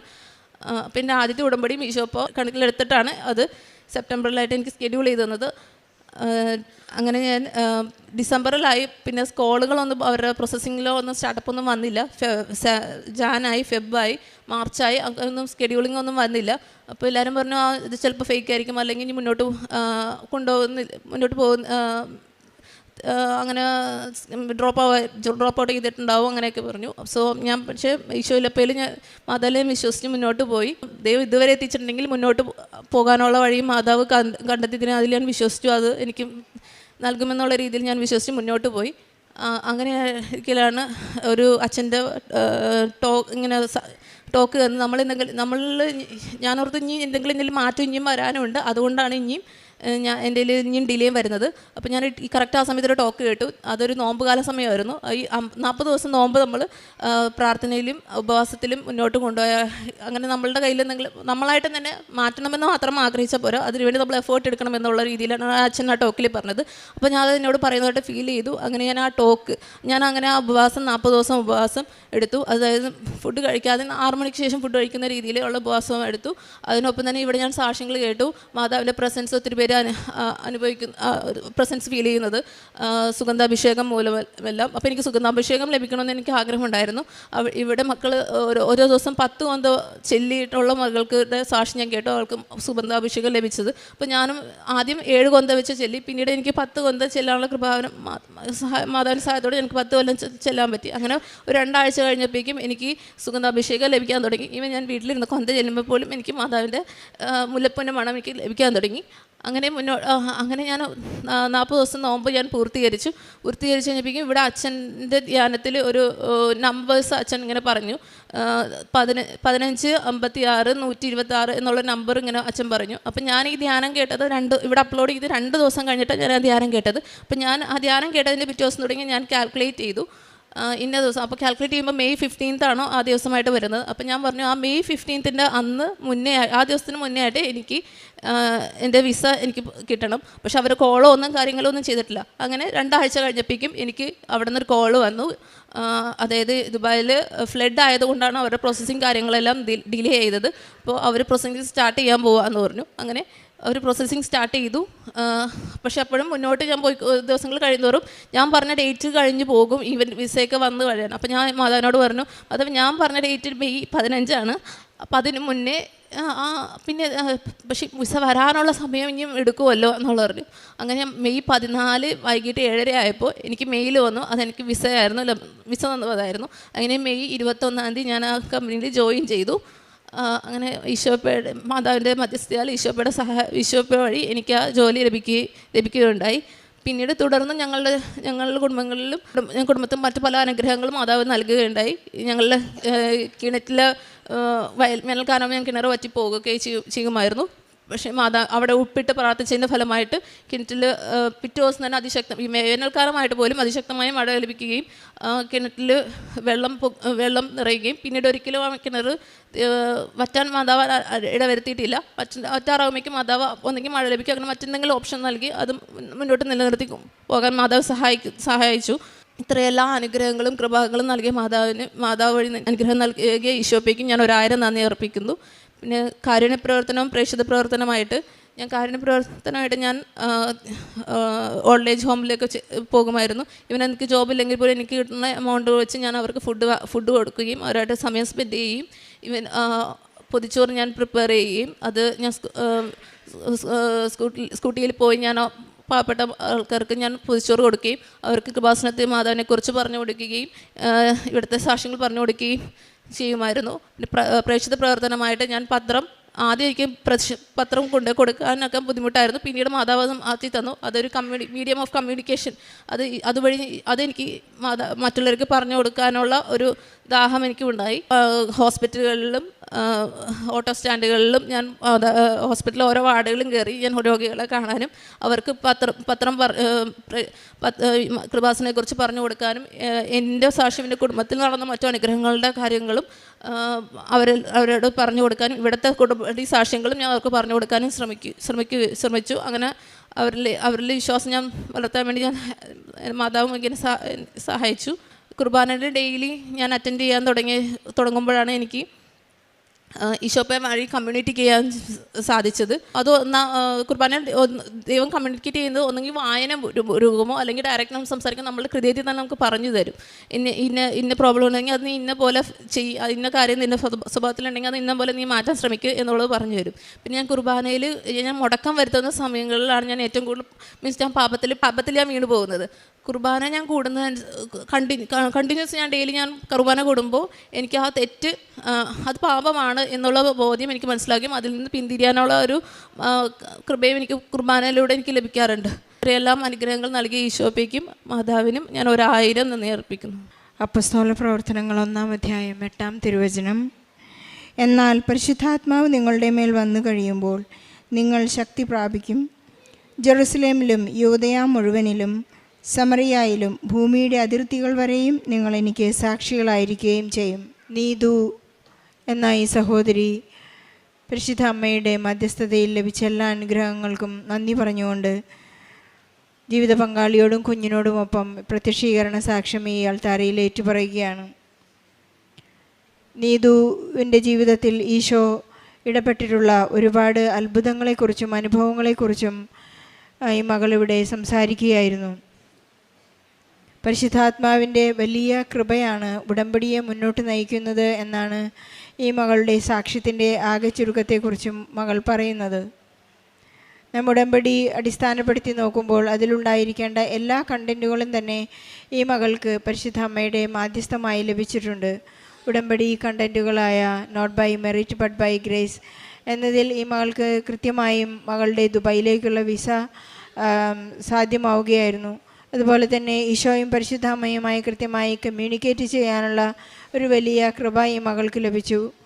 മകളുടെ എല്ലാ സുഗന്ധാഭിഷേകവും എല്ലാ സമയത്തും പരിശുദ്ധ അമ്മയുടെ മാധ്യസ്ഥവും സാമീപ്യവും ഈ മകൾക്ക് ലഭിക്കുന്നുണ്ട്. അതുപോലെ തന്നെ ഈ മകളുടെ എല്ലാ ജീവിത പ്രതിസന്ധികളെയും ഭാരങ്ങളെയും ലഘൂകരിച്ചു കൊടുക്കുന്ന ഒരവസ്ഥ, അവരുടെ സമയച്ചുരുക്കത്തിൻ്റെ ഒരു വലിയ ജീവിതാനുഭവം, ഇതെല്ലാം നോക്കുമ്പോൾ ഉടമ്പടിയിലൂടെ കടന്നു പോകുന്ന ഒരു വലിയ ജീവിതാനുഭവം ഈ മകൾക്ക് പരിശുദ്ധ അമ്മയുടെ മാധ്യസ്ഥം വഴി ഈശോ നൽകിയിട്ടുണ്ട്. പരിശുദ്ധാത്മാവ് നിറഞ്ഞു കഴിയുമ്പോൾ നിങ്ങൾ എനിക്ക് സാക്ഷികളായി തീരുമെന്നാണ് ഈശോ പറഞ്ഞിരിക്കുന്നത്. ഓരോ സമയത്തും നാം ഓരോ ഉടമ്പടി പുതുക്കുമ്പോഴും ഞാൻ എന്തുമാത്രം ഈശോയിലേക്ക് അടുത്തു എന്ന് പറയാനുള്ള ഒരു സാധ്യത നമ്മൾക്ക് ഇവിടെ തുറന്നു കിട്ടുകയാണ്. നീതു പറഞ്ഞതുപോലെ ഈശോ നമ്മോട് ചോദിക്കുന്നുണ്ട്, ഞാൻ ആരാണെന്നാണ് നിങ്ങൾ പറയുന്നത്? ഞാൻ ആരാണെന്നാണ് മറ്റുള്ളവർ പറയുന്നത്? ഞാൻ ആരാണെന്നാണ് ഇവൻ ആരാണ് എന്ന് ശിഷ്യന്മാർ തന്നെ ചോദിക്കുന്നുണ്ട്. കാറ്റും കടലും പോലും ഇവനെ അനുസരിക്കുന്നല്ലോ. ഇങ്ങനെയുള്ള ചോദ്യോത്തരങ്ങളിലൂടെയാണ് ഈശോ ആരാണെന്ന് നമുക്ക് കമ്മ്യൂണിക്കേറ്റ് ചെയ്യാൻ സാധിക്കുന്നത്. ജീവിതത്തിലെ അനുഭവങ്ങളിലൂടെയാണ് ആത്മീയത വളരുന്നതെന്ന് കഴിഞ്ഞ ദിവസത്തെ ഈ വരുന്ന നാളെയുള്ള നമ്മുടെ ഉടമ്പടി ധ്യാനത്തിൽ അച്ഛൻ വളരെ വ്യക്തമായി പറയുന്നുണ്ട്. ഈശോ ആരാണെന്ന് മറ്റുള്ളവരോട് ഏറ്റുപറയാനുള്ള നമ്മുടെ ജീവിതാനുഭവങ്ങൾ. സഹോദരി തന്നെ പറയുകയുണ്ടായി, എൻ്റെ ജീവിത പ്രതിസന്ധികളെല്ലാം വെച്ച് നോക്കുന്ന അവസരങ്ങളിലെല്ലാം എനിക്ക് ഉറപ്പായി എൻ്റെ ഉടമ്പടിയെ അത് ഉറപ്പിക്കുന്നതാണ്, എൻ്റെ വിശ്വസ്തതയെ ടെസ്റ്റ് ചെയ്യുന്നതാണെന്ന് അച്ഛൻ പറയുന്നുണ്ട്. നടന്നു വരുന്നവർ പറന്നു പോകുന്ന ജീവിതാനുഭവങ്ങളാണ് നാം ഉടമ്പടിയിലൂടെ കണ്ടുകൊണ്ടിരിക്കുന്നതെന്ന് അച്ഛൻ ഈ കഴിഞ്ഞ ഉടമ്പടി ധ്യാനത്തിൽ നമ്മെ ഓർമ്മിപ്പിക്കുന്നുണ്ട്. ആധ്യാത്മിക അധികാരം വർദ്ധിച്ചവർക്ക്, അതെല്ലാം വർദ്ധിപ്പിച്ചെടുക്കാൻ സാധിച്ചവർക്ക് പരിശുദ്ധാത്മാവിൻ്റെ കൃപയും പരിശുദ്ധ അമ്മയോടുള്ള ആഴമായ സ്നേഹവും ഈശോയോടുള്ള ഗാഢമായ ബന്ധവും എല്ലാം, ഒരു ഇൻറ്റിമസി വരുന്നതെല്ലാം ഈ ഉടമ്പടിയിലൂടെ വളരെ ശക്തമായി സ്റ്റെപ്പ് വെച്ച് മുകളിലേക്ക് കയറുന്നതായി, കൂണി കയറുന്നത് പോലുള്ള ഒരു അനുഭവം നമ്മൾക്ക് ലഭിക്കുന്നതായി ഈ നീതുവിൻ്റെ സാക്ഷ്യത്തിൽ നമുക്ക് മനസ്സിലാക്കാം. ഏതൊരു ജീവിത പ്രതിസന്ധിയിലും പരിശുദ്ധ അമ്മ എനിക്ക് വേണ്ടി മാധ്യസ്ഥം വഹിക്കും എന്ന ഉറപ്പുള്ള ഈ സാക്ഷ്യത്തിന് ഈശോയ്ക്കും പരിശുദ്ധ അമ്മയ്ക്കും നമുക്ക് നന്ദി പറയാം. അതുപോലെ തന്നെ നമ്മുടെ എല്ലാ ജീവിത ഭാരങ്ങളെയും ഈ സാക്ഷ്യത്തോട് ചേർത്ത് വെച്ചുകൊണ്ട് ജീവിതഭാരങ്ങൾ ലഘൂകരിക്കുവാനും നമ്മുടെ ജീവിതത്തിൽ ടൈം ഷോർട്ടനിങ്ങിൻ്റെ ഒരു വലിയ അനുഭവം ഉണ്ടാകുവാനും പ്രാർത്ഥിച്ചുകൊണ്ട് ഇവരുടെ കുടുംബത്തിന് ലഭിച്ച എല്ലാ അനുഗ്രഹങ്ങൾക്കും നന്മകൾക്കും